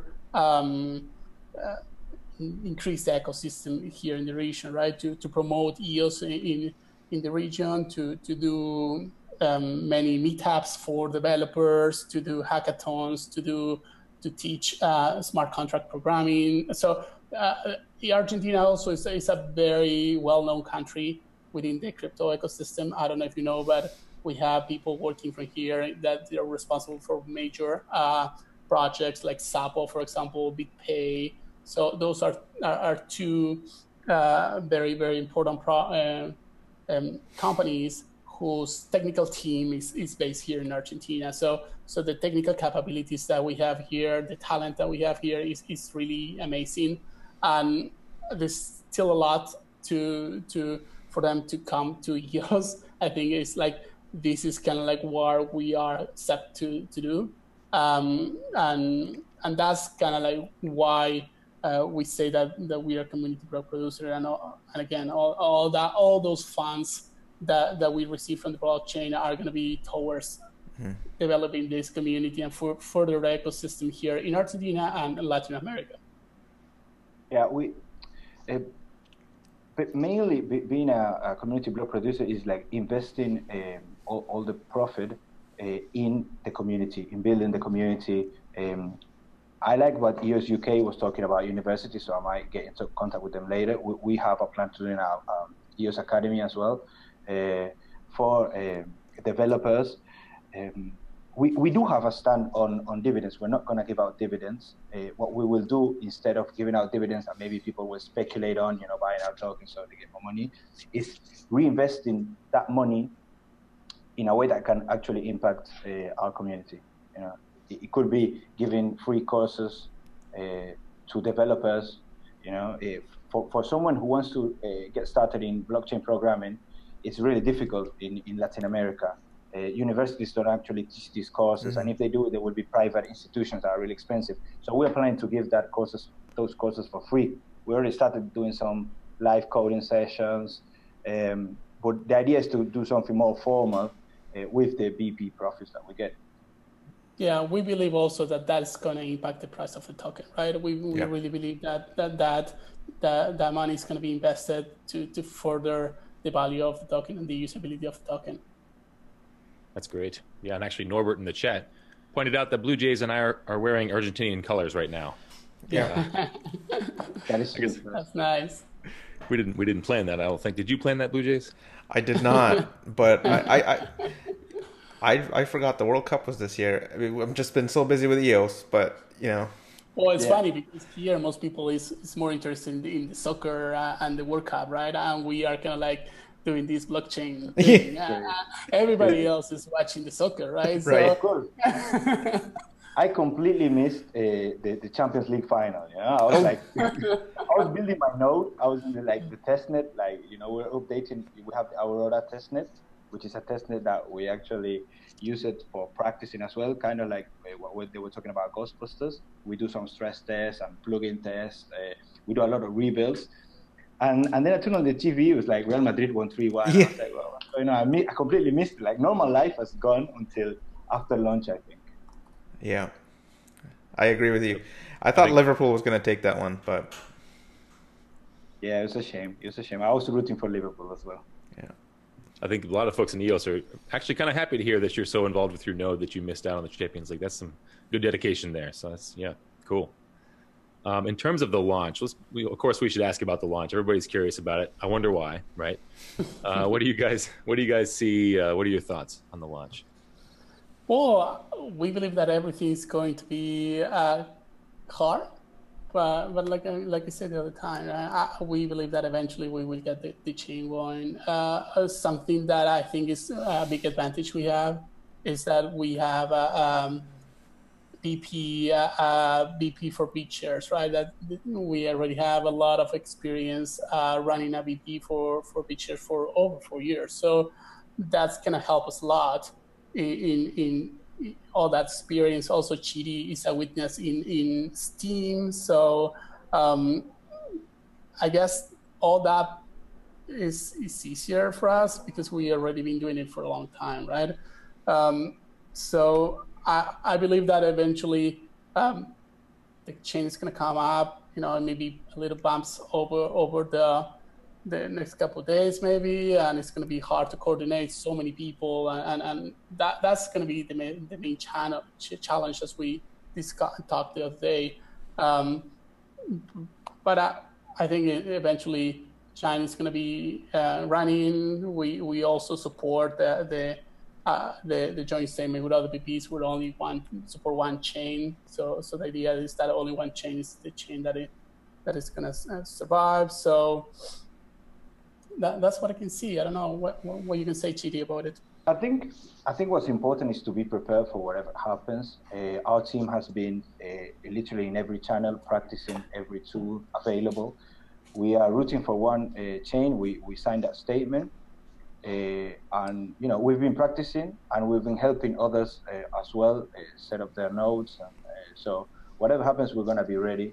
And I think that's the important thing now, and to reach consensus and to be and to launch one chain. Yeah, I like the way, I think it was Sebastian that put it the other day, or the couple of weeks ago at the block producer panel, where Sebastian was like, yeah, there'll probably be a couple of failures and a couple of messed up opportunities, but the battle's not over, right? You just keep trying, and then eventually it'll succeed. Yeah. I'm very confident with the capability of our team and all the teams that we incorporate in the net testnets. I think most of the teams are technically capable. They really proved that they launched many times. So, you know, I think the important part is not to panic, right? Because keep it cool when everybody panic, right? Yeah. Very good. Where can we catch up with you guys? I believe we posted some links in the chat. EOSArgentina.io. Is there anything else that we can? Oh, we have many, and something that I think I will really love to mention here in the program is we are doing the Reddit AMA tomorrow. Okay. So we already created a post on Reddit. So I sent you guys a message. So if you guys can pin it in the top, basically we're going to be receiving questions from today until tomorrow. The AMA is going to be tomorrow, 2 p.m. Eastern Standard Time. So I guess if everybody who sees us here and they have any questions, I think that's the best place they can go right now. And there they have links towards all their websites or Facebook account, or your Twitter, all the different social networks. Awesome. Nice. Yeah, that's great. Good. Yeah, thank you guys for coming on. It's great talking to you. I like the way you guys approach everything, and I also appreciate you guys have been around for a while, just like a lot of the block producer candidates since BitShares and going strong. So, thank you very much, guys. You guys are doing an amazing job. So thank you as well for having us in the show. Thanks, Sebastian Chitty. It was a pleasure. Yep. Thanks, guys. Have a good night. Okay, bye. Bye.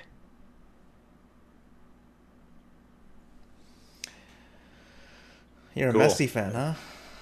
Hey, why not? I mean, yeah, Messi's he's amazing. He's the best best football player, I guess you could say that I believe has ever existed. Wow. Definitely. Yeah. What about you? Oh, here comes the SHEOS team. Hello. SHEOS. Hey guys. Hi. Hey guys. Or I should say hi, ladies. Yep. Hello. Beautiful hat you have on. Yeah. Thanks. So we'll all be learning a lot here because we've never met you before, and you're fairly new to the block producer candidate scene. So we'd love to learn more about you. And I guess we'll start with, is it just you two coming on, or do we have another member coming on as well? It's just us today. Just you? Okay, great. Cool. So let's go ahead and start with why. The EOS UK group start us off with that. It seems like it's been fun. So what is your why? And now also, I should say, who are you?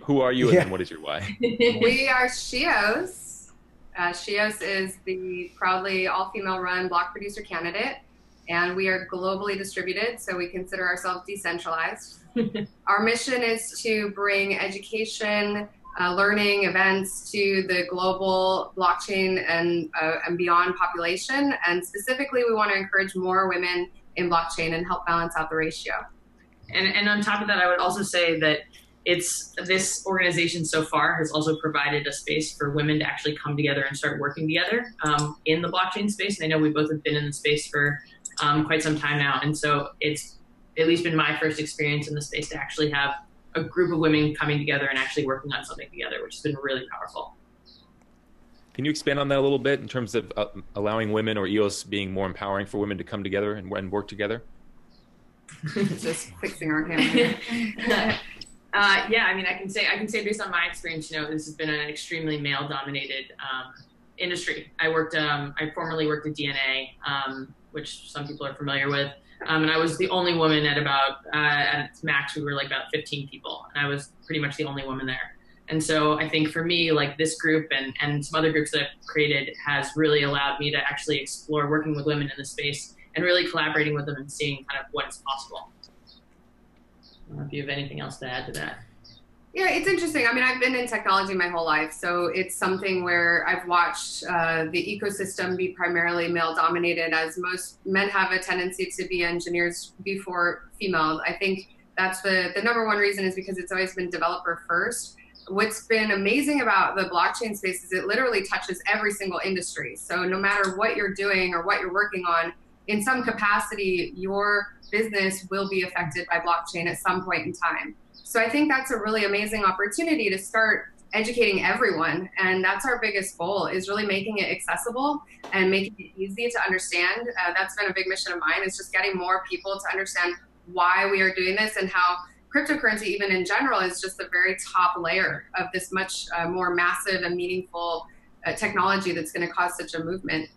And I would also say, actually, just to add to that too, Crystal is so hands-on to where she actually met somebody on the street yesterday and then was offered to buy something off them for 1 ETH, and he didn't know how to actually use his wallet. So she was like, all right, come on inside, and taught him how to use the wallet, and like spent, a significant amount of time with this guy to actually like teach him actually how to do everything. And so it's not just about like us all working together, but it's also about actively going out in the community, even if it's one by one, and really teaching people like how the whole ecosystem works. Yeah, I've been doing that for many years. I've been asking every friend and service provider to take any kind of crypto that I've had, starting with Bitcoin.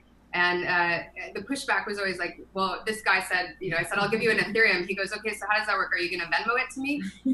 So, this has been the response, and it is important. Community is the number one thing that we have. And so for us, we are a community-driven organization first. We are a group of people who find it really meaningful to continue to educate and enhance the community in general. Love it. Grassroots education from the ground up. Yep. Perfect. Wow. You just go around and ask people like, hey, do you know about EOS? Do you know about EOS? Just on Tuesdays. Yeah, exactly. Okay. Where are you guys based out of? Everywhere. But oh, that's right. There's a pretty wide distribution. So we have Los Angeles, Spain, London, New York are the primary hubs. We have some people that are back and forth from Asia. So it's that's sort of the main saturation. And then Puerto Rico as well. Wow, nice. Pretty much the whole world. Okay, great. Decentralized indeed. I'll take it. And your servers will be decentralized as well? Our servers are going to be tucked away in a very cool and very secure location. They are currently in Iceland. So we've been inspired by the sister of EOS. I don't know on the history if a lot of people understand that EOS is actually a Greek goddess, and EOS is the goddess of the dawn. So EOS in general has a lot of undertones of divine feminine, energy and power.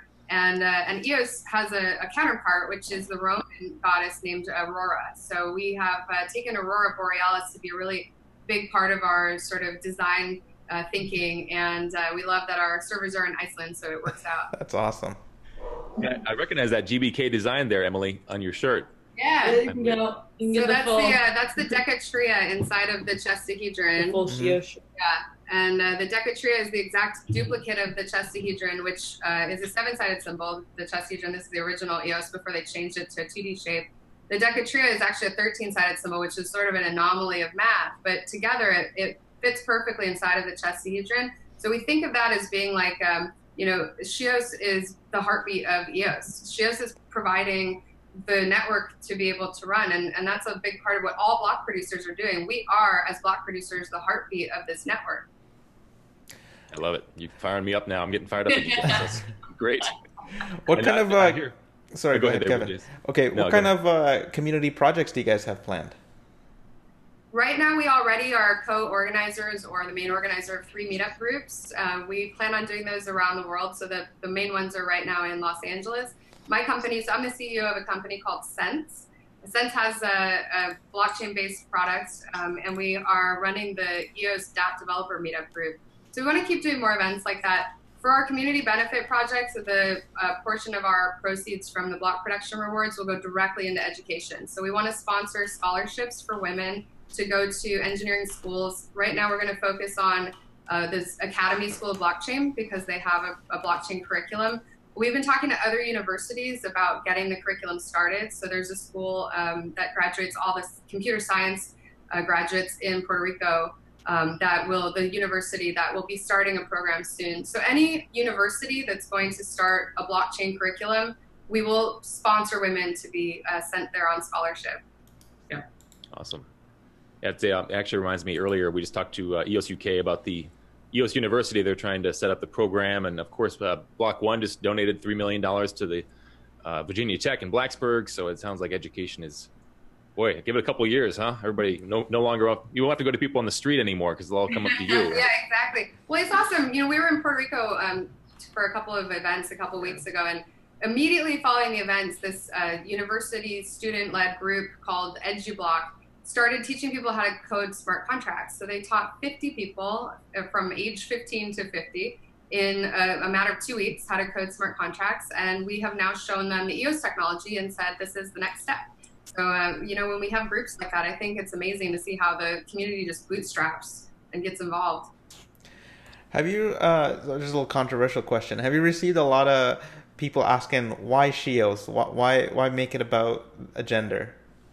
And so far, just like one troll. Okay. I am reading the troll guy on Steemit right now, so that's why.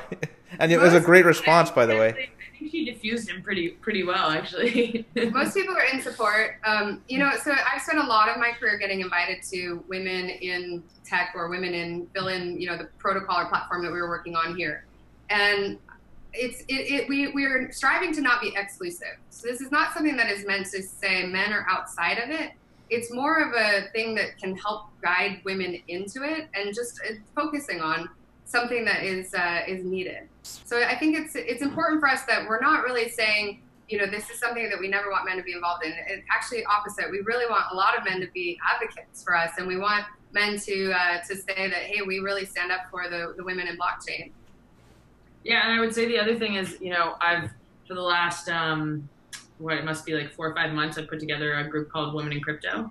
And we do typically like monthly meetups. We did a big thing, a big event at Blockchain Industries, event in Puerto Rico a couple months ago. And what I found is actually what we're more creating, I think, is a community, which Crystal talked a lot about, and a space for really people to congregate. And so I think that's the same thing that I was kind of doing prior, but now we actually have a company behind it and we have some leverage, Sure, absolutely. Yeah, this is great. And actually, the Swedish group we talked to earlier, they held Bloxpo conference recently in Sweden. They said that 35% women in attendance, and then also they had half their speakers were women as well. So it's glad that teams like you are helping to push this forward. I mean, it's certainly, we need equality everywhere. Why not, right? Yeah, I always tell people when you invite me to a conference, please don't put me on only women's panel, because what happens is you pull me off of a panel that's now only men. So, we want to create diversity by doing something that is a collective of just women. We're bringing attention to it, and that's the main point. We want to have fun with it. Mm-hmm. We, think outside the blocks is our slogan. SHEOS is just funny in general. When we started thinking about that, I mean, really, but we're very serious. So our data center, we know a lot about security. We know a lot about all of the best technology. We really pride ourselves in being technologists. All of us have had a deep history, a deep career in tech. We've built a lot of meaningful things. Most of us are venture capitalists. So this is not something that we're doing for the money. This is something that we're doing for a lot of other deep reasons. I think if you look at our technology, you could say that SHEOS has the best rags. Oh, yeah, you got it. Yeah. Some good slogans here too. Thinking outside the blocks. That's pretty awesome too. Yeah. I must say. I mean, we have fun with it because I think that's how you build community too. EOS by far has had one of the most impactfully meaningful communities of all of the things I've seen in the blockchain space, and that's why I'm really excited about EOS.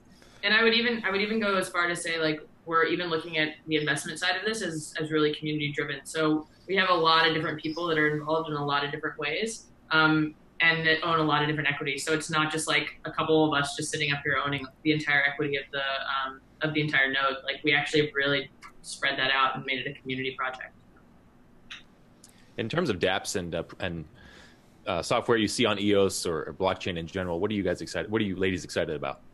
I have to say, and my apologies for this sort of shameless plug, but the thing I'm most excited about is what Sense is working on. We're building a decentralized messenger that runs on EOS. And today, if we had prepared, maybe instead of Zoom, we could have used our software to do a peer-to-peer, fully decentralized video chat in which we can transact in EOS as well. So we'll be launching that next month.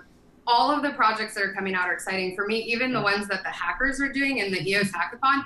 My mind is blown at how fast the industry has moved and how fast people can put things together. Wow. So I'm really excited about the fact that EOS, for the first time ever, is truly a messaging protocol where Bitcoin, the white paper was written to be. But we've never had the ability to do that. We got really far with smart contracts and Ethereum. I've not yet seen the messaging being done in the way that it has the potential to be. So for me, that's the exciting part. Maybe you have. Yeah, no, I'm such a big fan of Sense, and I'm excited for it to come out. So, I don't know too much about Sense. Can you just elaborate a little bit more about it? Sure. So the company that we started a few years back was Sensei, and Sensei was an AI-powered messaging platform that worked interoperably between all messengers. So Facebook, Telegram, Slack, basically anything that you use, including SMS on your phone. We provided an interoperable protocol so you could connect with people that weren't in your contact list. So kind of think of the first decentralized contacts.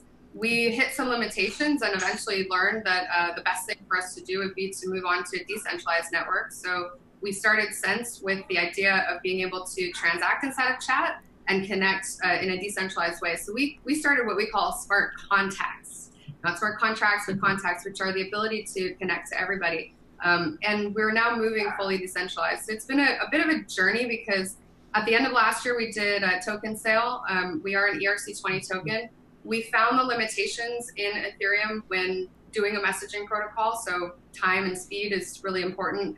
Amount of transactions you can process and cost. So it ended up becoming way too expensive to do microtransactions. So EOS became the much better network for us to build our software on top of. And we have a developer protocol that we're now moving over. We'll let everybody use our messaging tools really soon. Awesome. Sounds great. That's great. Yeah. Well, in terms of keeping up with SHEOS, where should people follow you guys, ladies? I think we're all inside the Telegram group. If you want to chat with us, messaging is the best way. So it's just SHEOS, SHEOS_org. And we're the same handle on Twitter as well. If you want to tweet to us, we're brand new on Twitter. We've just started building our community there. We're also on Steemit. If you want to follow us on Steemit at SHEOS, and we'll be posting a lot more. We're really excited about just getting integrated into the community as quickly as possible and having everybody know who we are. So feel free to reach out. We're pretty responsive. Yeah. Phenomenal. Just so that we didn't miss anything, do you guys have anything coming up soon? Announcements-wise, we're going to talk a little bit more about the humanitarian side of EOS and why block producers are important to the overall ecosystem. I think that's something that might be missed with the average token holder or consumer. So we want to talk more to the broad EOS audience about why they would care about block producers and why block producers are important to the ecosystem. Yeah. Other than that, we have some events as well. If you are in London, there's a launch party. If you're in LA, I think we will be posting those on all of the channels we just mentioned. So, you know, I'm sure we're all really excited to join in the EOS launch parties in the next couple of days. Yeah. We'll be right there. Do you guys have a favorite party that's coming up? We will be at Tulip. Yeah.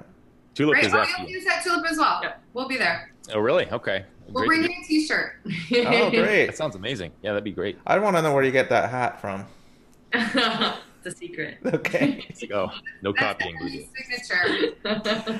Signature hat. That's right. But we do have a launch party as well, too. So we will be broadcasting for a few days. And you're welcome to come on. We can send you a link as well. Absolutely. Awesome. We would love to. We'd love to, yeah.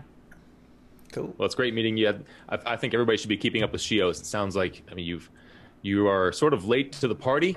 We haven't seen you around much, but you're up and coming, and your Telegram group is already over 300 members, and looks like you have a lot planned. So I know I'll be following along. Well, we're not late to the party with EOS. We've been in it since the very, very beginning. So I'll say maybe we were under the radar, but in terms of getting this collective together, we're really excited, and we move really, really fast. Very cool. Yeah, great to meet you. Great to meet you both. Yeah, wonderful having you guys on. Thanks, guys. Thank you. Yeah. Have a good night. See you later. Bye. Wow.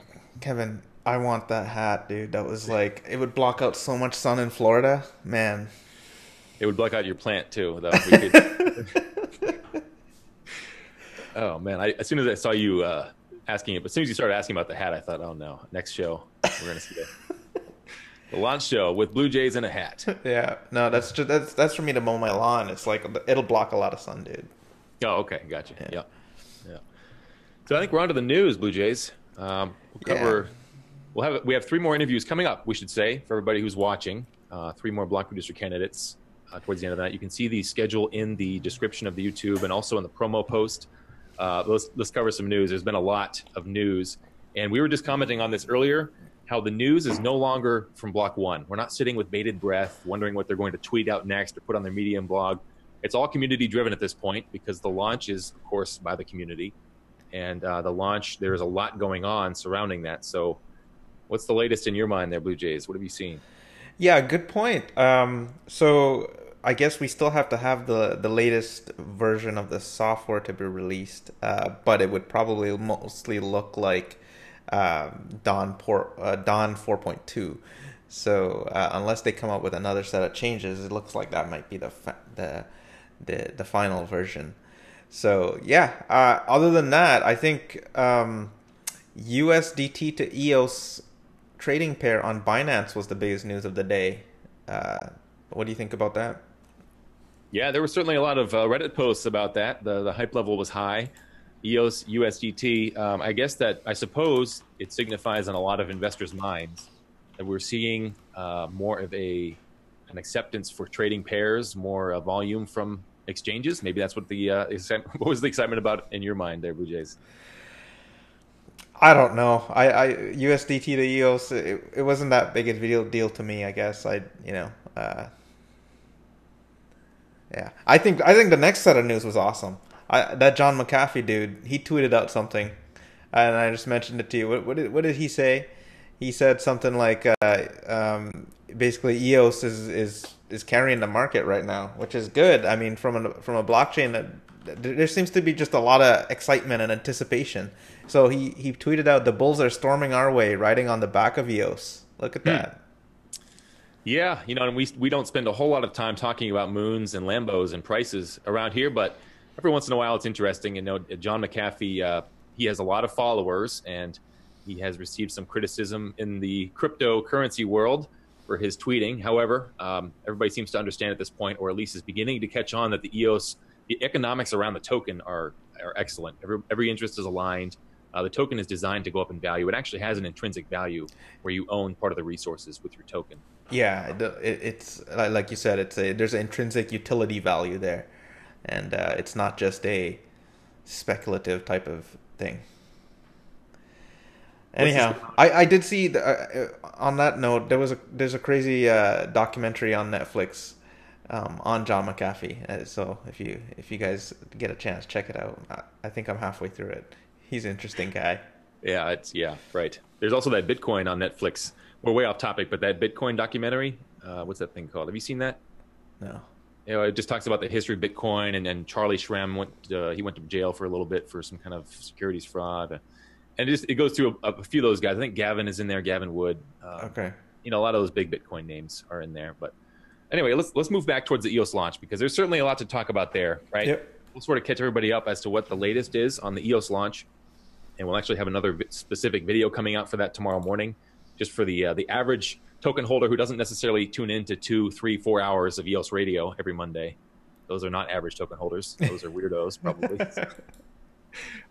So the EOS launch, right? The latest today, there was a new post that was released by a group of block producer candidates. They're no longer in support of the EOS BIOS process, the launch process from EOS Canada. So they put out some technical reasons. They gave some examples as to why they don't believe it would work. But I think we'll put the post in the YouTube chat there so folks can catch up a little bit on it. But what did you take away, Bluejays? What are your thoughts on the latest? So the latest I've heard was that there was a post put out by EOS Tribe about there being an urgent security flaw in the EOS BIOS boot node process. It was later found to be a optional plugin that can be disabled if necessary. That the particular flaw, the plugin existed in the flaw existed in a plugin that could have been disabled. So I guess it sounds like there's a full steam ahead for the BIOS boot node, and I guess testing will prove which one is there. And it's great to actually have two separate methods being worked on. It's a good thing. It's diversity in terms of if there's an attack vector out there, it's got to go after two methods. So that's an excellent point. I mean, I think that's the part we should really be celebrating, is that there are two competing methods, right? The competition is partly what makes this blockchain so strong in the first place. We have a DPoS. We have all these block producer candidates who are competing against each other. I mean, they're collaborating, like Eric talked about earlier from Sweden, but they're also competing. And so they're going to provide the absolute best resources, and they're going to stay up late nights and early mornings and 38 hours straight, like that team member from Argentina. All those kinds of things that is driven by competition in order to succeed. So having two competing options, like you said, is a great deal, is beneficial for everybody. So I actually have an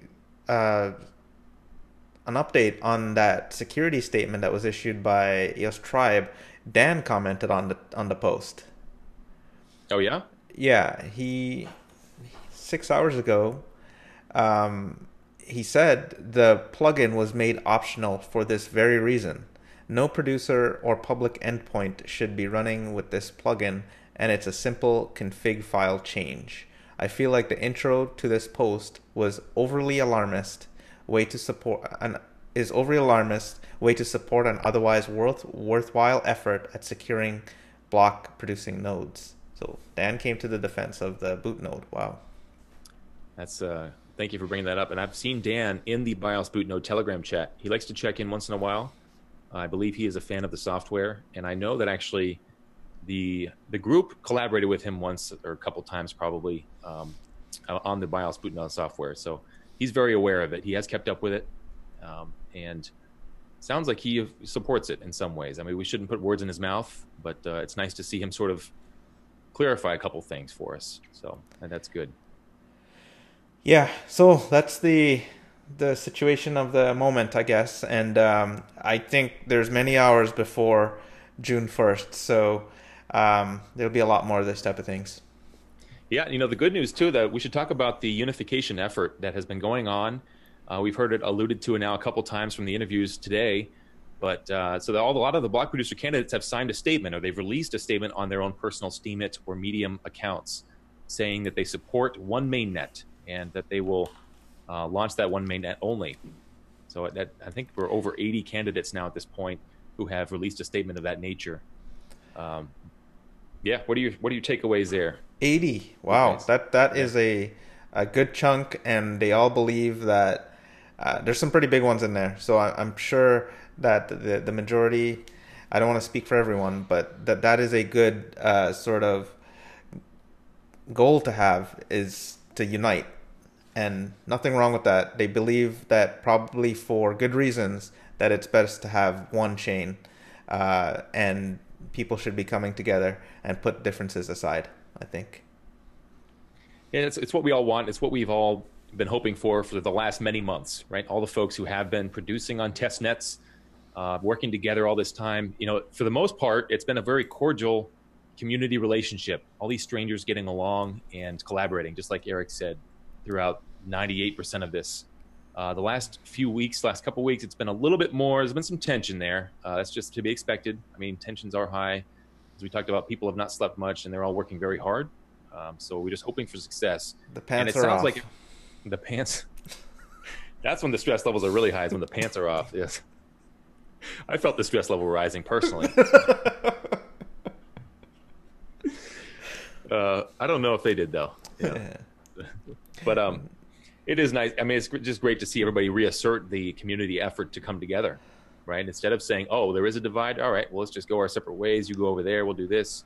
No, let's come back in together. Let's make this a strong, unified effort. Let's show that EOS is worth something. And let's make this happen, right? Again, you're right. And it's like, this is unprecedented. People across the world, people are joining WeChat. People are joining Telegram. All of these different worlds are colliding, and people have different opinions, and it's unprecedented. Who launched the other blockchain? It was one party, other singular parties, right? So, right. This is truly unprecedented. It's exciting, and we should just go ahead and talk about our launch party coming up. Of course, we're holding a 5-day launch party. So anyone who enjoys these shows, hopefully you can tune in and follow along. So what we're doing is we're trying to check in with everybody, or as many folks as possible in the community, all the names you know, all the ones you've seen on the EOS radio shows in the past, and many more. We'll hopefully be able to check in all throughout the weekend. So we have a very large sign-up list, and you'll see a lot of our faces on there. Bluejays, have you done your makeup lately? You've been doing all that stuff? No, I did not, and I don't plan to.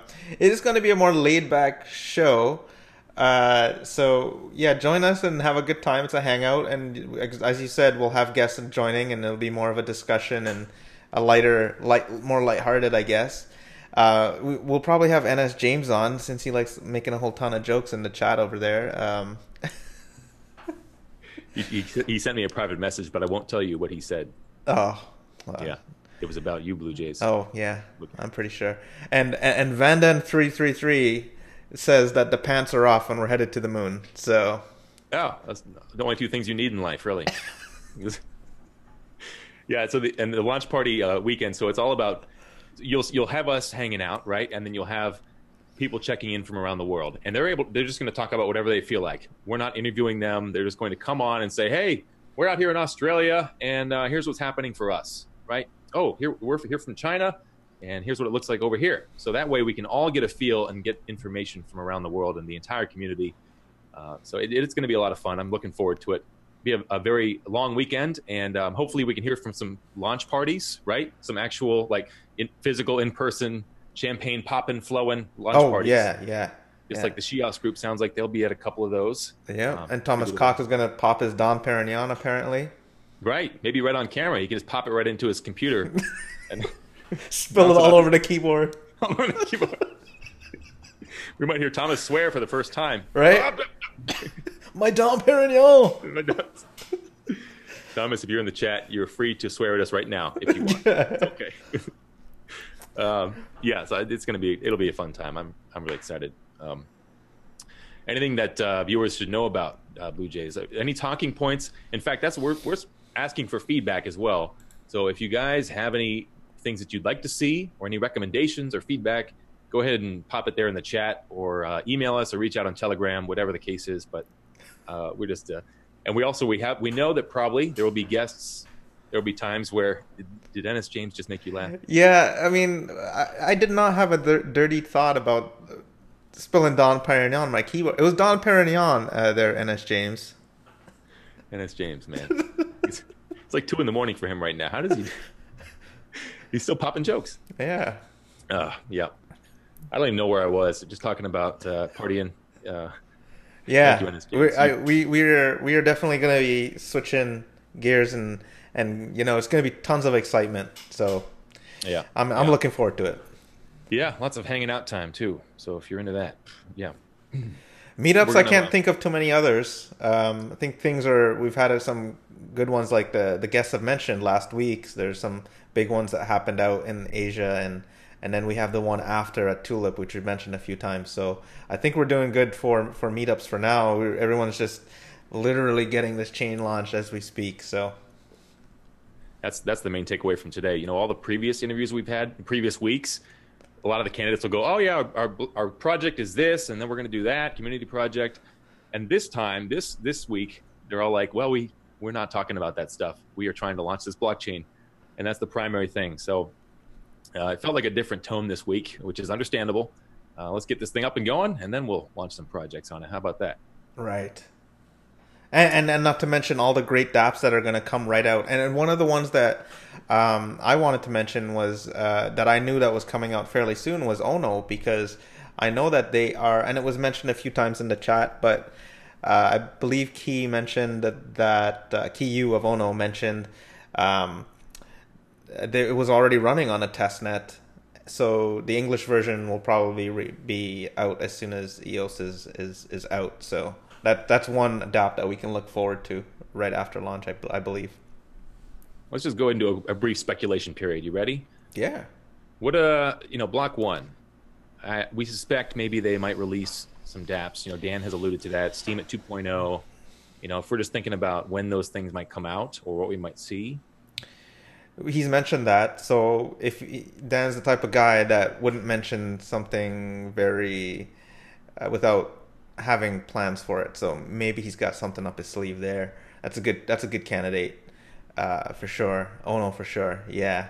A couple of the other announcements was the email one that came out, the enterprise one, a little bit more business to business, but not business to consumer, but still. What do you think? What do you got going on there?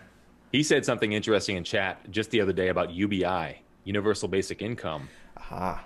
Someone asked him about that, and he said soon. Was the only one-word answer he gave. And you know how Dan is, like you said, he kind of under-promises and over-delivers. Yep. Of course, everything he does just delivers big time, right, as we're all believing here.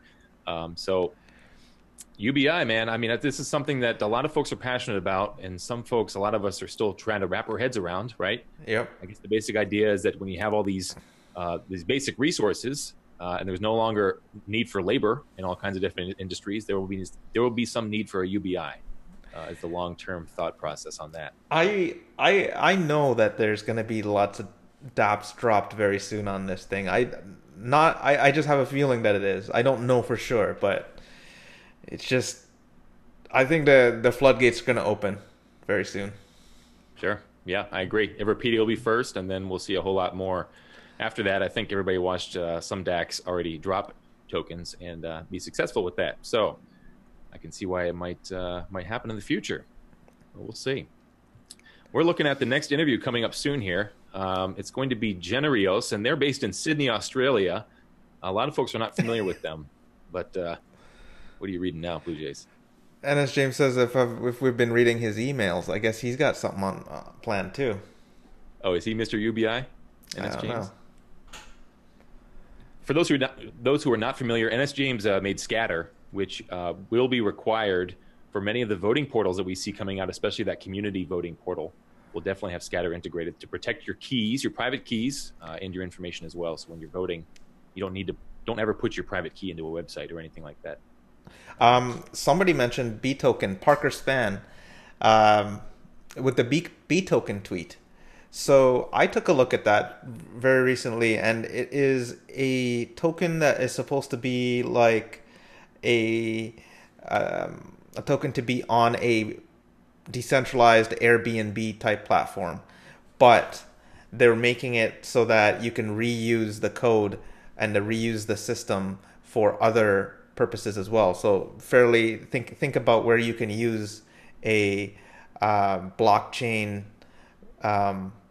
booking software for residences and how you can probably expand that across other use cases. So that might be something that's on the radar. I know I did see that they were developing it for quite some time. So that's one of the ones that could probably be, hey, we just are just throwing out this B system and now you have Airbnb on EOS. That'd be crazy. So, you know, and that was Brendan Bloomer. He tweeted about that briefly, B token, and then he deleted it a little bit later.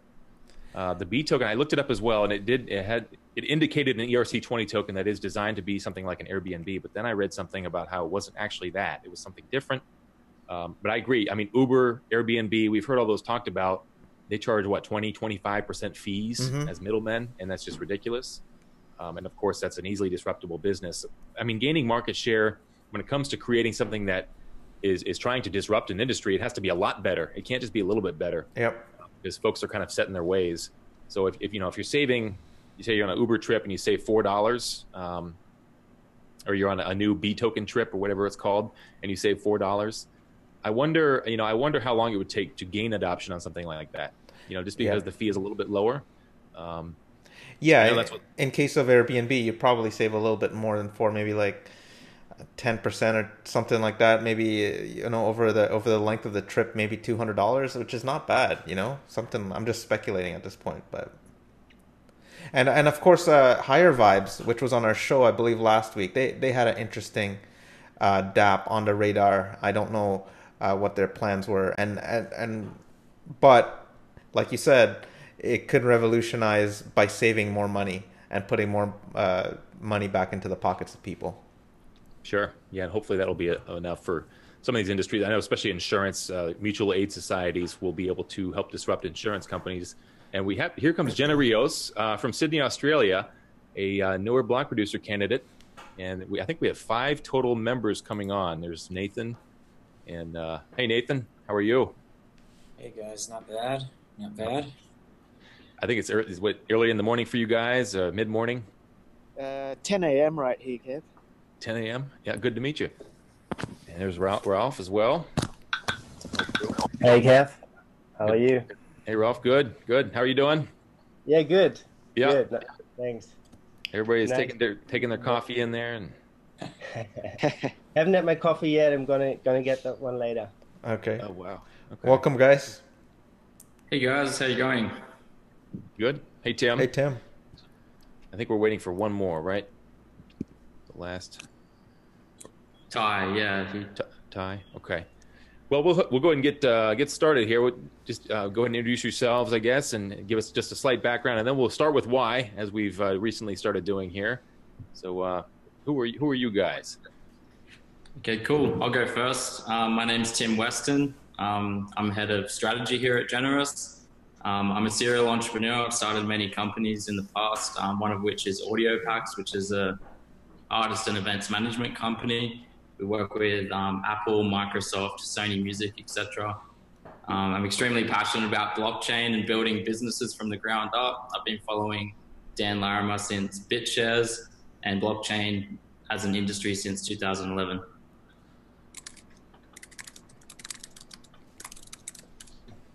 Cool. I guess I'll go next. Yeah. I've my background was electrical engineering. I've done a whole bunch of stuff, video distribution, oil and gas, and now I'm a systems engineer for a cloud-based platform. And yeah, I've always been excited about the cryptocurrency space. I haven't been in it as early as some other guys, and I think I was a little late to the party in the EOS space, but man, it's exciting stuff, and I'm just really pumped to be a part of it. Cool. Yeah. Yeah, I'll go next. Hey guys, my name is Tom. I help Generous out with the marketing side of things. So my background is in marketing. I run a company where I help people do their digital marketing. So this just fell right in for me. And I've been following blockchain for the past year at least now. And as soon as I got onto Steemit, that was the end game for me. So I knew, you know, anything related to Steemit, EOS was something I wanted to be a part of. And here we are today. All right, I might go next. So yeah, my name is Ralph Weinand. I'm from Germany originally, have studied IT there, worked in IT for more than 20 years. Now in Sydney, Australia, I'm loving it here. Been here for about 10 years now, and working in an IT company. I'm the COO there, and also, yeah, I'm looking after everything really a bit. It's a smaller company, and yeah, I'm really excited about EOS. Like I've started looking into it maybe 6 months ago, and been more and more excited about it. Went to the local Sydney meetups for EOS, met those guys, and then we said, all right, let's do this. Well done. Yeah. And Ty, I think you're the last one. Hi guys. Yeah, so I'm in the edit suite at the moment at work. So I work for an advertising company. Yeah, I just need some lights to balance it out. But yeah, so my experience is advertising, video post-production, also product management and marketing. And I run the operations here as well, and across Southeast Asia and India. So yeah, so I bring a different skill set to the team. I also have my a Crypto Current Affair, my YouTube channel, and I also host a meetup in Sydney, and also MC at 2 others. So yeah, so we're very focused on the community engagement at Generos. I think that might be the first time where I had ever seen or heard of you guys. It was, I believe, on your channel. I cannot remember who you were interviewing or talking to, but this was probably a month ago or so, right? EOSphere?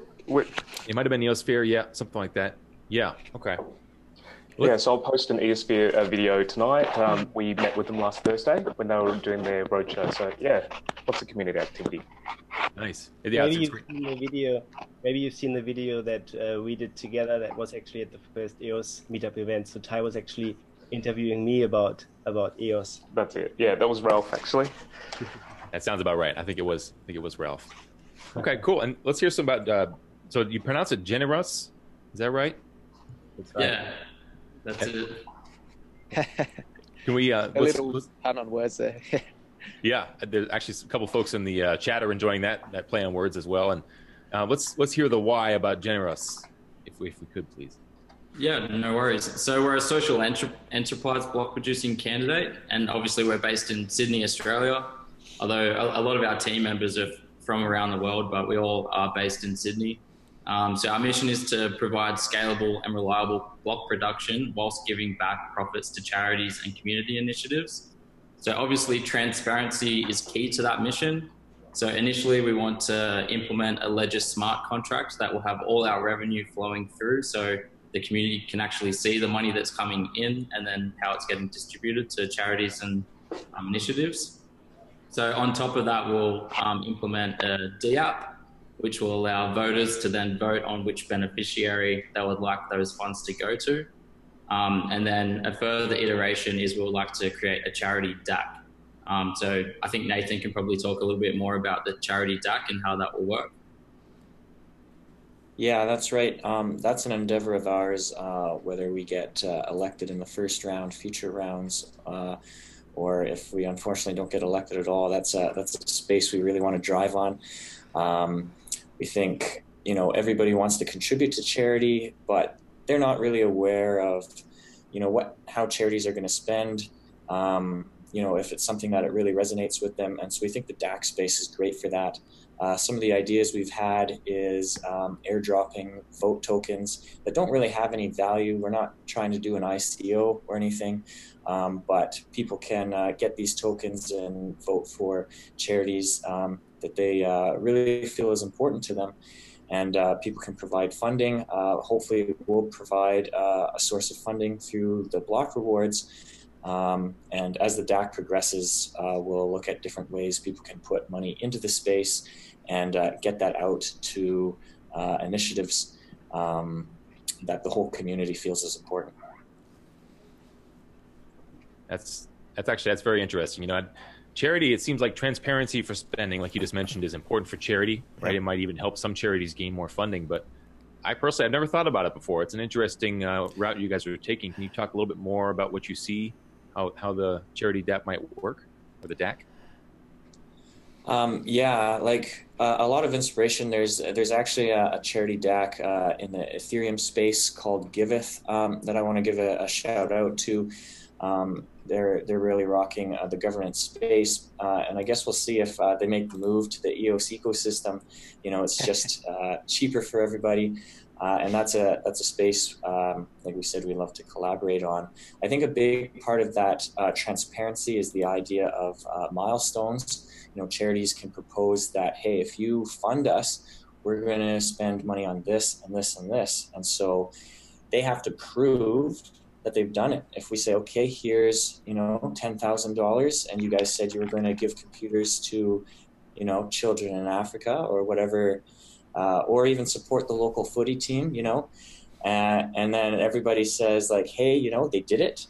All right, the DAC votes and says, hey guys, they hit their milestone. Let's give them some more and let's keep supporting what they're working on.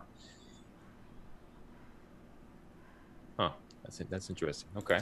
Yeah, and of course, Kevin, you remembered VAHID, Southwest Eden, talked about that was his sort of pet area, which is bringing transparency to charities and blockchain. So maybe that's something that you guys can get together on.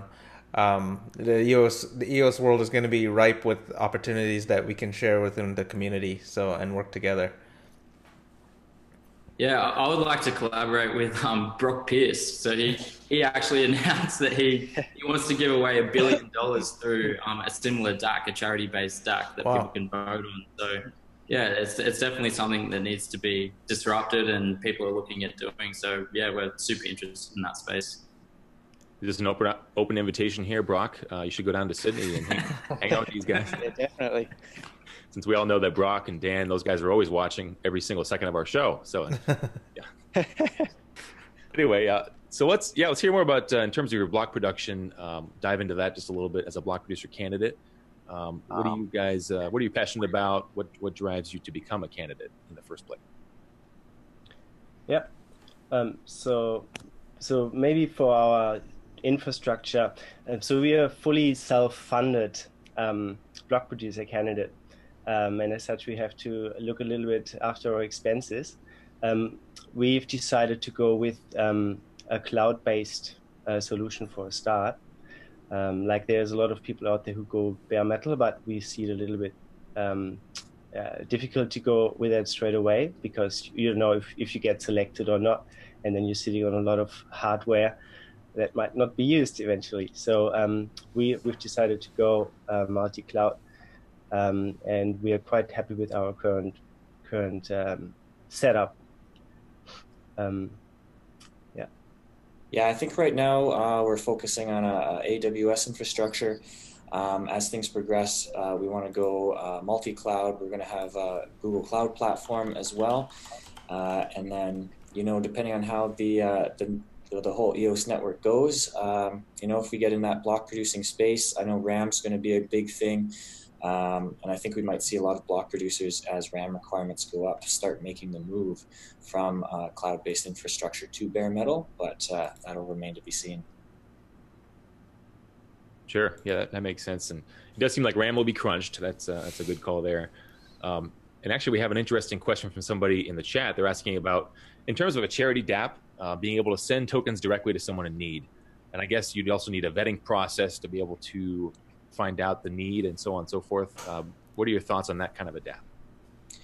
Well, I think that's a big part of our sort of community engagement, and sort of part of our stage one is that education. So initially, we're going to go out and find charities and work with them so that we go through that vetting process and provide a curated list of a variety of options that people can work with. And so, as you said, sort of working with exchanges, working with our local Australian tax office to make sure that these charities, they receive these tokens, they can actually convert that into the resources they need, whether that's fiat cash, whether they go through the appropriate tax procedures and get that funding. And so, having the charities say like, hey guys, this is us, we've been vetted by Generous, here's our public key, our public account, and this is the process we're going through to convert these tokens into the resources we need, will be a big part of our initiative. What do you guys have coming up? Do you guys have any meetups coming up next? Yeah, so our meetup is on the second Wednesday of the month. So it'll be around the 15th of June. Okay, way past the launch. Are you sure you guys not meeting up before the launch?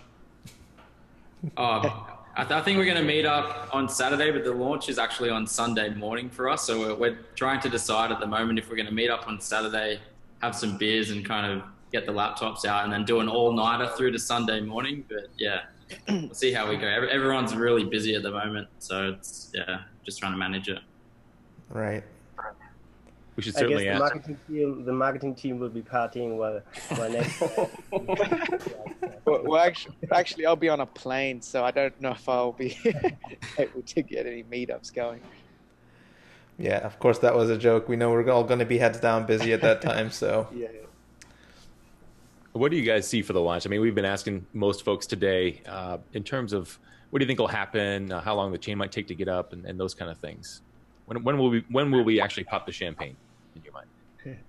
Well, we hope that everything will go relatively smooth. I mean, we can still see there are quite a few hiccups. I woke up this morning to a big security alert that has been put out on Steam. Haven't had time to actually fully read it, but I mean, I was aware of that as well. And we are, like Nathan and I, we are both following several test nets at the moment. One of them is the EOS BIOS, the other one is the WireGuard. So because we are aware of those two strategies and the advantages and disadvantages of both, we are looking at both. I think people will work it out. I mean, there are still a few days. Everyone will notch up their security, hopefully. Everybody will be aware of the net plugin and things like that. So I'm hoping that everything will go relatively smooth and we will find one mainnet. Like I've been trying to, because I've been following both channels, like the WireGuard channel and the BIOS channel, I've been trying to get them to talk. So trying to facilitate that a little bit. So yeah, I'm optimistic, but I'm probably optimistic by nature. I think we'll get there. I think I've been following a lot of the discussion about the validation process, and I think a lot of people are saying majority of the main boot processes may be seeing in an hour to 2 hour time span to do an exhaustive validation process. Groups are still trying to work out sort of a consensus amongst the community what that validation should be like and how to publish those validation proofs to the community to say, hey guys, here's the network that we've launched. Here's our proof that, your snapshots are going to be correct. We've launched all the system contracts correctly. We haven't done anything underhanded to make sure certain people have backdoors are in control, and you can feel safe and secure that your tokens are here and that you can transact on this chain. Nathan, thanks for that. What specifically are they trying to validate from a tech point of view? So there's several steps that occur when the BIOS essentially boots. There's several system smart contracts developed by Block One that sort of runs the EOS network.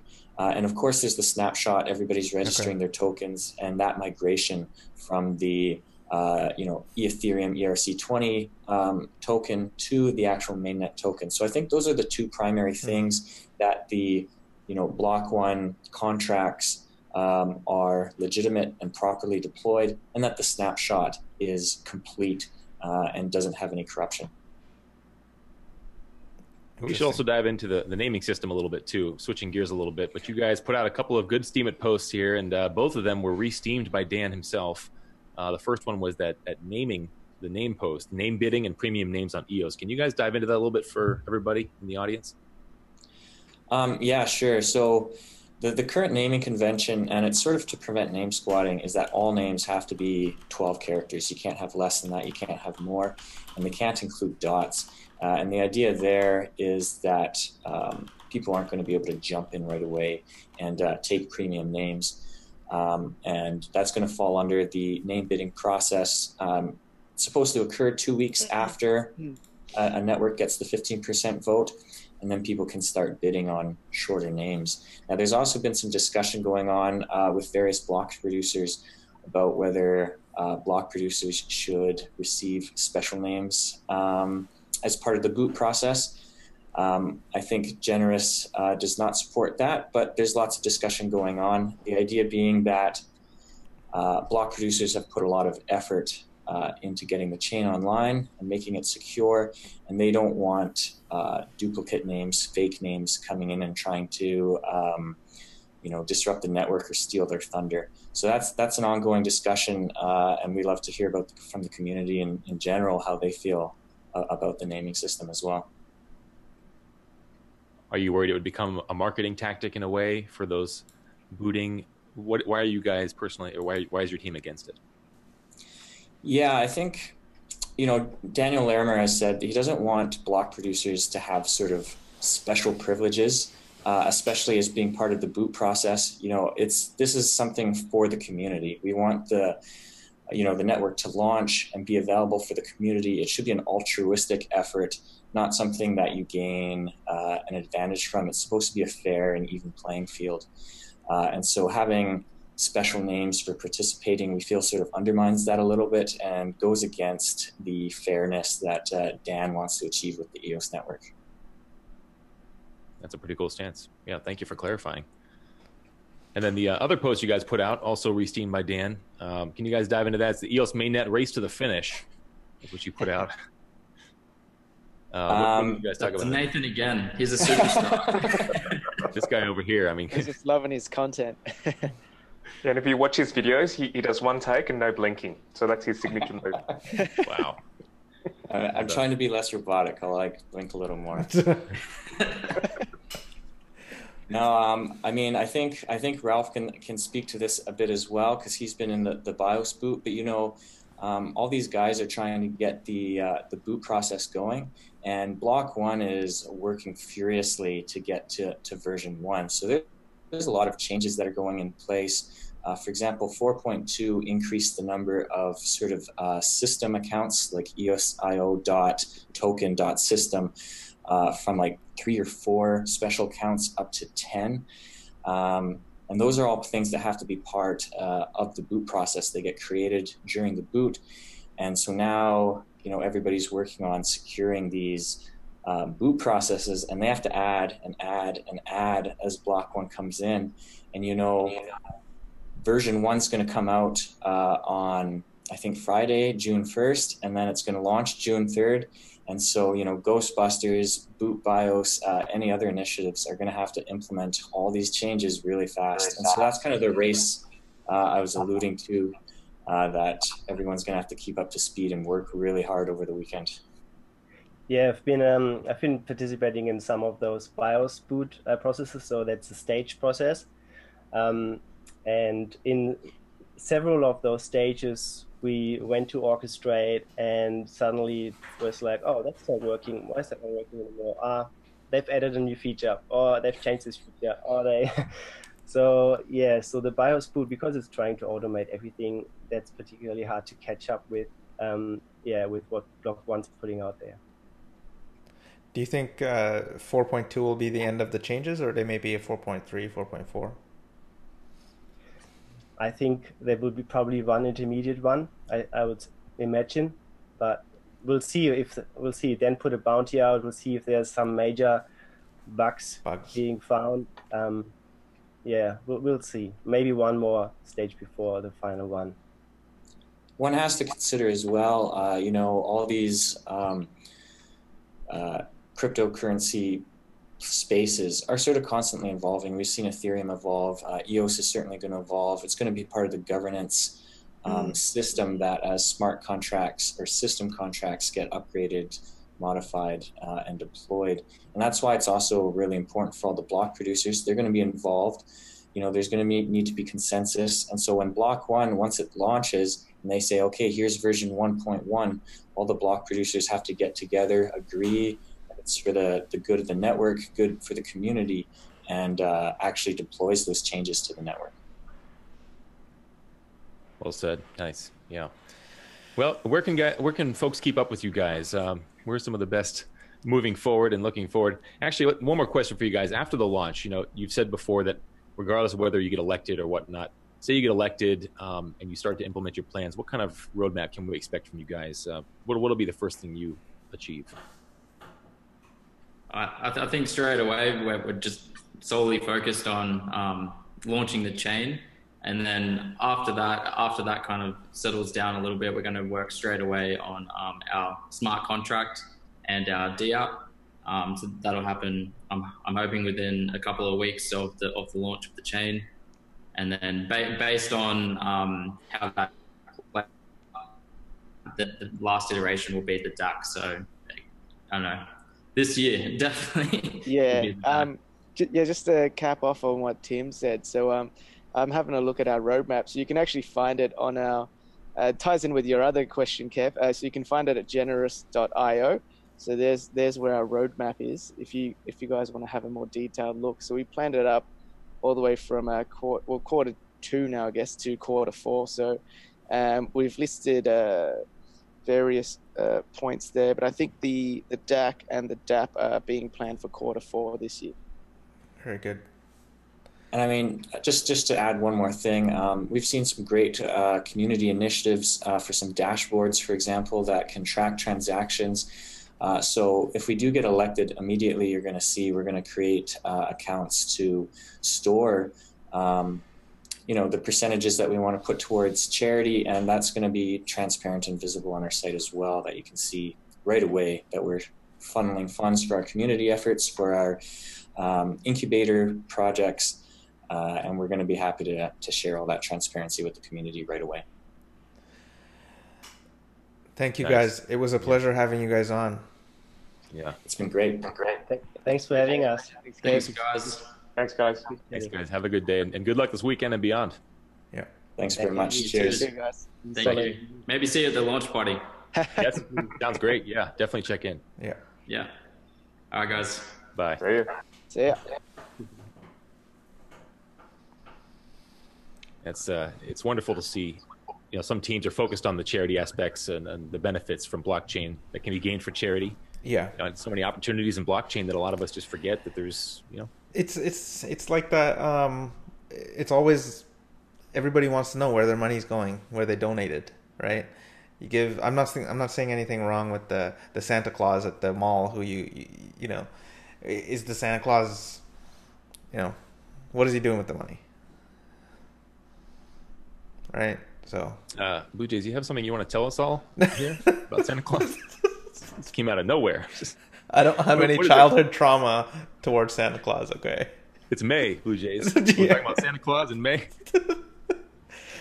Salvation Army. They always have given the charity over there. You guy ringing the bell? Oh, okay. Yeah. You just think about that bell all year long, huh? That bell is just dinging in your head. Ding, ding.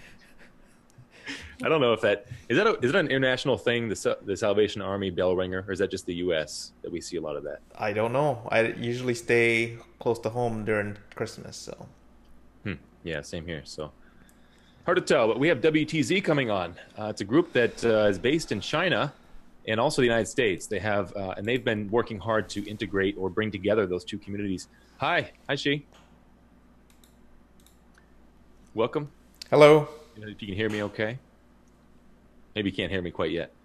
Oh, hello. Hello. Hi, Xuan. Hi. Great to see you. Hi. And Good to see you too. yeah, welcome to the show here. And you're with WTZ. Yes, I am. And you're actually, go ahead. Yes, I'm still expecting Jialin, who should be here with me as well. Okay. Yeah, you were saying? Oh, we were just introducing yourself. Why don't you introduce yourself a little bit, and so our viewers can get to know you a little bit more, and then Jialin can come on when he's on. Yes, definitely. So, my name is Xueyuan Shi. I'm from EOSWTZ. I'm one of the founding members, and I am in charge of systems engineering. So, EOSWTZ comes from WTZ Blockchain Academy, which has been a media company in China, focusing. Oh, I saw Jialin has joined us. Yeah. Hey guys. Hi, Jialin. Great to meet you. Yeah. Great to meet you in person. Thank you. Yeah. Good to see you. Yeah. We were just hearing about the background of WTZ a little bit. Yeah. Yeah. Continue, Xuan. Yeah. So we are currently right now the second largest blockchain content producer in China. We have a lot of text-based content as well as many multimedia content. Some of the audience might have seen some, the interviews that's produced by us. We did many EOS blog producer candidate interviews as well as discussions. Me and Jialin, yes, the two of us. So Jialin, yeah, I think you need to introduce yourself as well. No, your mic. Okay, I think now it's fine. Yeah. Hey guys, this is Jialin Li. I graduated from Columbia University graduate school and worked for a consulting firm for multiple years since then. So my position at EOSWTZ is I'm a founding member and head of overseas community and operation. So both myself and Xueyuan actually acting a bridge between the Chinese-speaking community and all the communities outside China to fill the gap caused by the language barrier and the culture difference. So our headquarters is actually located in Nanjing, China. So it's actually 160 miles away from Shanghai. So both of us is in US now. So I live in New York and Xueyuan is in Atlanta. Seems like Shanghai seems like a very popular hub for EOS blockchain related block producer companies and dApp companies and everybody else. Shanghai sounds like a very impressive area. Do you guys go back and forth to Shanghai often? Can you describe sort of the community? Because we have a lot of folks in the Western community who haven't been over to China at all. And the community for EOS is very passionate over there. Can you give us kind of a feeling and describe the passion for EOS in China, in Shanghai? Yeah, so actually our headquarters is not in Shanghai. So it's actually another city named Nanjing. So Xueyuan actually born and raised in that city. And I'm from Tianjin. Actually, none of us have never go back since we announced our candidates. And actually, none of us have ever met our founder. But yeah, that's a fun fact. But actually, he trusts us. As you can see that we are like the representative of him. So before the global community. So that's why he bring us here. And also that we have been working for him since 2017. Even though we haven't met him, we trust him. Yes, so, it's a very interesting kind of structure. It's like a kind of a decentralized company for us. So yeah, it's one of the interesting facts. Also, so I want to talk a little bit about the environment there. So basically, what's known as the Yangtze Triangle, which is consists of Shanghai and two provinces nearby. Shanghai, Nanjing, and Hangzhou. It's basically the innovation hub. Technology, one of the technology centers in China. And yes, there are many blockchain companies, and some of them, many of them are doing something relating to EOS in that area. And yes, we are in one of the cities which is called Nanjing. Yes. Yeah, it's just a 1 hour train from Shanghai, so it's pretty close. Is it on one of those bullet trains? I've heard about the train system in China is very extensive and excellent. That's cool. Go ahead, Bluejay. Oh, I was wondering when you guys are going to go back to visit your home country. For me, mostly I go back once a year or like 1.5 times a year, because like the flight is just too long, so that every time I go back like for like 3 weeks at least. Okay. Otherwise, it won't be worth it. Yeah. And also the jet lag, like if you just hit there for 1 week, like you can't even adjust your jet lag before you're gone. It's just not gonna work. Yeah. So yeah. Yeah, we are too focused on this EOS and for this blog producer, so I don't think we have time for vacation back home. So right. I suppose after the launch you might get some time to think about it, right? Yeah, hopefully. Yeah, probably I will go back this winter. That's my plan. So tell us a little bit about WTZ. Is it what kind of organization it is? What is your purpose and mission? And I know you spoke a little bit about it, but also let us know what's coming up and what's on the radar for you guys. Sure. So I will just do the description, and Xuan can add if I miss anything. So actually, EOS WTZ is named after. So WTZ is named after our founders, which has a public account name, Wang Tuanzhang. So in Chinese, initial of Wang Tuanzhang is WTZ. So we named this way because this is the most influential, and everyone knows that in China. So actually, he started investing in cryptocurrency since 2013, and then he achieved financial freedom. He started writing a blog to share his knowledge in blockchain and also his experience. And then that blog became one of the most influential blockchain media in China, as Juan just mentioned. So right now we have more than 200,000 followers on our account and more than 20,000 views each day. So we are all believer of EOS, and our founder posted nearly 200 articles about EOS so far. So a lot of people in our community have got familiar with EOS because of him. So all the founding members of EOS WTZ, including myself and Xue Yuan, actually came from the follower community. That's my description. So Xue Yuan, you want to add? Feel free to add anything. Yes, so we started as a blog, right? But later we expanded into many more services. We're calling ourselves an academy because we want to focus on the educational material of blockchain, including its technology and investing. So our site is coming up, WTZ123.com, which will have a forum and as well as the many the educational material I just mentioned. Yes, so yeah, that's gonna be pretty big, and yeah. And your mission is to educate the Chinese community on EOS? Yes, of course. Yeah. Go ahead, sure. Yeah, EOS has always been one of our focus ever since the starting of WTZ's blog. The starting point of our company. We're being promoting EOS in the Chinese community, and our blog about EOS has received millions of views. So yes, we are one of the big promoter of EOS in China. Oh, yeah, we started doing that back to last November. I think more than 1 million people have influenced by our promotions of EOS.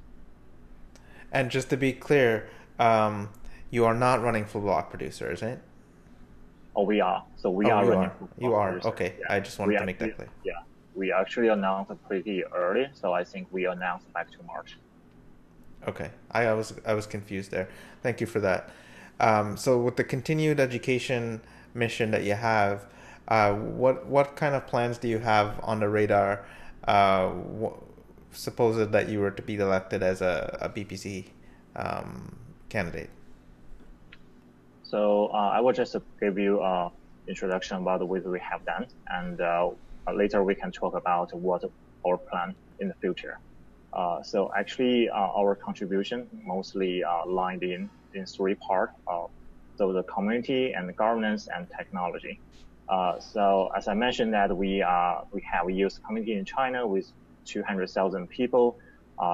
So we consistently posting articles about EOS. So we have also just hold 6 meetup in 6 different cities in China. So there are more than 2,000 people attended in person, and also more than 200,000 people watched the live stream. So as Xuan just mentioned, that we are also have a educational platform named the WTZ Blockchain Academy, so that we can educate we can educate the community and encourage them to get more involved in the EOS ecosystem. So we are also supporting Qinghai. So as everyone knows that an EOS bandwidth leasing platform. So also that we are very proud of that is that we also put a lot of effort in bringing global community together. So you probably have watched our interviews and discussion videos with other BPs outside China. We're also doing this because we want our Chinese community to get more familiar with BPs outside China, and also let the global community know that what the Chinese BP knows them better, and also know the Chinese community better. So the reason why I'm doing this is that we are trying to fill the gap caused by the language barrier and also the culture difference. We are also helping other BPs to create a WeChat public account for the same reason. So WeChat public account actually means YouTube plus Facebook plus Twitter and plus WhatsApp. So it's everything is in WeChat public account, and so that it gave the BPs access to 1 billion people who is using WeChat. So for governance, we actually posted our code of conduct. So we are consistently educating our community why governance is so important and encourage everyone to make contribution to the governance as well, because that efforts actually protect everyone's benefit who is holding EOS. So for technology, actually, I will hand over to Xu Yuan. He is our tech rock star. He can give us an introduction about that. Yes, definitely. So our technical group is very highly experienced. So actually, me myself, I worked as a machine learning researcher at Georgia Tech. And yes, and also so our EOS WTZ, the block producer candidate company has 2 very highly experienced blockchain developers. So they were code contributors to EOS and Ethereum, and also we have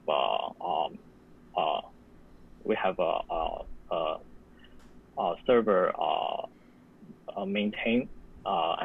maintainer that's he has more than 10 years of experience in the IT industry. Yes, that's our team members. Also, we were one of the early participants in the Scholar testnet. We also have our very own testnet, in which one of the college research communities called Blockchain Research Lab. That's a student organization in University of Virginia. They are actually producing blocks on our testnet. And we are really proud to provide support to student organizations because we believe it is important to educate more young people, and so that when they graduate, we have more in our industry. Yeah, that's some technical background from our side. Yeah, so actually back to your question, in the future, everyone knows that, so we're actually busy about the launch. So in the short term, of course, we will work on that. So make sure that we have one mainnet and launch it successfully. So we're also trying to involve whatever we can do to support EOS in the long term. So actually our main goal is support. So regardless whether we are elected or not for BP, we're still going to support EOS. So that involves like a development, workshop, meetup, and EOS making EOS more influential. So we are also supporting. So actually our committee member are going to Hong Kong for the hackathon. So Xueyuan knows more about that. So Xueyuan, do you want to give more detail about that? Oh yeah, definitely. So basically we are, we are a huge support of the dApp development of EOS because it is such an important aspect of the entire ecosystem. And we think that the EOS hackathon is a very significant event. So we're gonna send a team coming from our community members. So two of them are from Tsinghua University, which is one of the top universities in China, and the other two are coming from the U.S. So one of them works at Microsoft, and the other one is the president of the blockchain research lab I just talked about. Yes, so we're gonna send a team of 4 to Hong Kong to participate in the hackathon. Yes. Okay, very good. Any proposed app you'll be working on there? Yeah, we're trying to keep this a little bit of a secret surprise, but I can tell you a little bit. It's about social media on EOS. That's yeah. Very good. I didn't know that. Yeah, we were trying to keep it low, to make it a surprise or something. Okay, I'm surprised. Me too. Everybody here is surprised. Thank you. That was great. Yeah, I mean, social media on EOS, obviously, that's a huge opportunity. It seems like many folks believe that would be a great. I mean, I'd be on there certainly. Yeah, why not? It'd be a lot of fun. But so what's interesting, we've actually received this question sometimes: who gets to interview us, right? Because we interview everybody else. Do you guys feel the same way right now in terms of us interviewing you? It's a little strange. Actually, we are not get used to be interviewed. We normally, on the other side, we normally interview the other VPs from you see our videos. We normally do the interviews, so not so familiar with the other side. But yeah, it's a whole new experience for me as well. Because I've always been the interviewer. That's very interesting for me as well. Yeah, but we trying to make our interview more like a discussion, like we are having here. So instead of we see that we are interviewer, they are interviewee. So we are more like saying that we are actually holding a discussion, and we record everything and just post it in both YouTube and our Chinese website and also our Chinese account with subtitles, just to make sure that everyone knows that what we are concerned about, what we are talking about. Well, I mean, I personally am a big fan of the work you guys are doing because you're trying to help unite the two, China and the Western EOS communities, which of course is very important. The WeChat initiative is great, and also just sharing the videos back and forth. So if you guys ever want to interview us, I'm sure we would love to come on. And you actually are looking to help us stream the launch party on Chinese channels as well. which we're very appreciative of. Thank you, because we have no idea what to do. We're still learning, so thank you guys for helping us out. Oh yeah, we'd love to have you guys on our show. That's because I believe the Chinese audience would love to see you guys as well. And yes, the EOS launch party, which is a very big deal. We're gonna stream it on our live platform, which we use to stream our the meetup event Jialing just talked about, which received 200,000 views. And it is the platform is very developed, and we believe it is a good way to use that. It's very easy. And we will do a lot of promotions, spreading the word about the launch party as well. Oh, Hopefully. that's awesome. We really appreciate that, guys. Yeah, that's... it's what we should do for EOS community. Yes, and hopefully a lot of people in China gonna watch the launch party. I think everyone is excited about it. I don't think I don't think everyone knows that yet. So we're trying to make announcements really quick, just to make sure that they have enough time to react and participate in our launch party. So let's see whether you guys get more views than our meetups. I believe so. We actually added some new times as well to reach out to the Asian community. We'll be starting at 7 a.m. our time, so you will see coffee in our hands at that point. But and basically we'll put out a post hopefully tomorrow, and maybe you guys can help us spread it. But anyway, going back to you guys, I mean, and Bluejays, I don't know about you, but 200,000 people watching. We're used to 70 or so, so it'll be a little. You might see us sweat a little bit when you're asking us questions on the show there. So we look forward to talking to you more. So just real quickly, what do you guys see for the launch? Coming up in terms of the EOS ecosystem and what's been happening and everything else.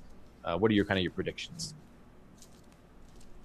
So actually, I think that there will be some challenge for the launch as well. So there are only a couple days. I don't think everyone is signed up for our plan for the one EOS, one mainnet. So because eventually we want a one mainnet for everybody. So wish that everyone will sign up for that. Also that in the future, we are true EOS believers. We believe that EOS can totally change what is happening in blockchain area and also in technology area. So I believe that it will be the next Android or iOS platform that could support a lot of dApps. So that's my belief. So that, Great. That's very ambitious. Go ahead, Chuan. So yes, I agree with Jialing. I think there are gonna be some challenges at the very beginning. Sorting out all the getting to one mainnet thing, because we're gonna have probably gonna have several launches across the globe, right? Several mainnet launches. Then we need to just focus on one. We have already reached an agreement to that, so I wouldn't worry about that part. And also, protecting against DDoS and many other attacks of the network could be very challenging for all of us at the very beginning. But I mean, the EOS as a technology itself is so great that, and I think that the community is very united. We'll conquer all those challenges, and before too long, we're gonna have a very, well-maintained mainnet. I believe so. I love it. Excellent. Yeah. Getting fired up again, guys. Yeah. Doing good. It's good stuff. I mean, I just love hearing other folks who are passionate about EOS and feel the same way as Bluejays and I both do. As you guys all know, but it's just great to hear it. So where can folks keep up with you guys? I know you have the YouTube channel, and where else is the best place for the audience to keep track of WTZ? So our website is eoswtz.com. So we also have our Telegram. We have our Twitter, EOS_WTZ, and Statement.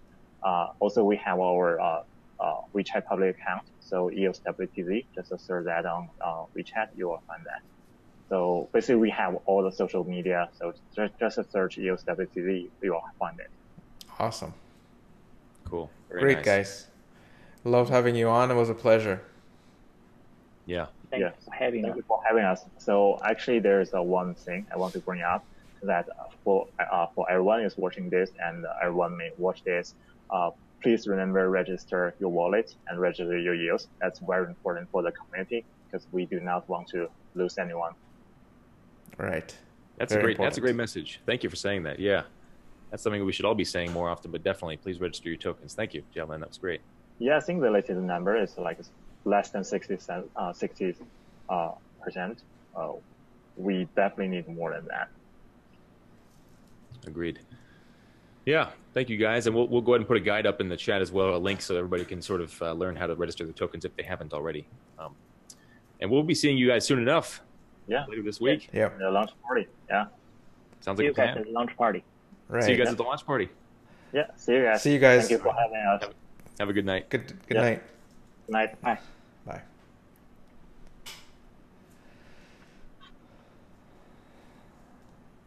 All right, Kev. Yeah. I think we're getting more fired up for our launch party, huh? We're going to be out into 200,000 people. Wow. Oh my gosh. Oof. I guess they'll all have to be. Our jokes will have to be translated. I don't know how they'll come across in translation.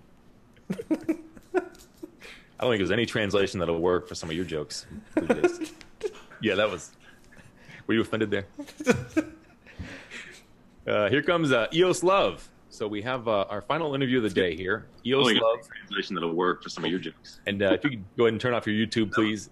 You got a little bit of feedback going on there. My bad. I'm sorry. That's all right. Thank you for tuning in to us. EOSLove. So we have our final interview of the day here. EOSLove. Translation that'll work for some of your jokes. And if you could go ahead and turn off your YouTube, please. Yeah. There it is. No, we don't have to do the show now. We just listen to our own selves. Yeah. Great. Wouldn't you love that, huh? Yeah. Yeah. Hey, well, good to meet you. And is it pronounced Anand? Is that right? Yeah, that's right. Kevin. Okay. Yep. I'm Kevin. It's, pretty easy to pronounce. Right. And Bluejays, same thing, Yeah. But, yeah, great to meet you. And so EOSLove, a lot of folks will be learning along with us here about EOSLove, and you guys have kind of a unique way of going about block production.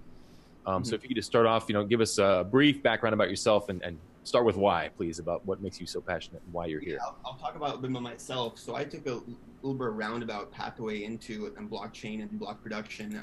So I'm actually a physician. I practice internal medicine in San Francisco.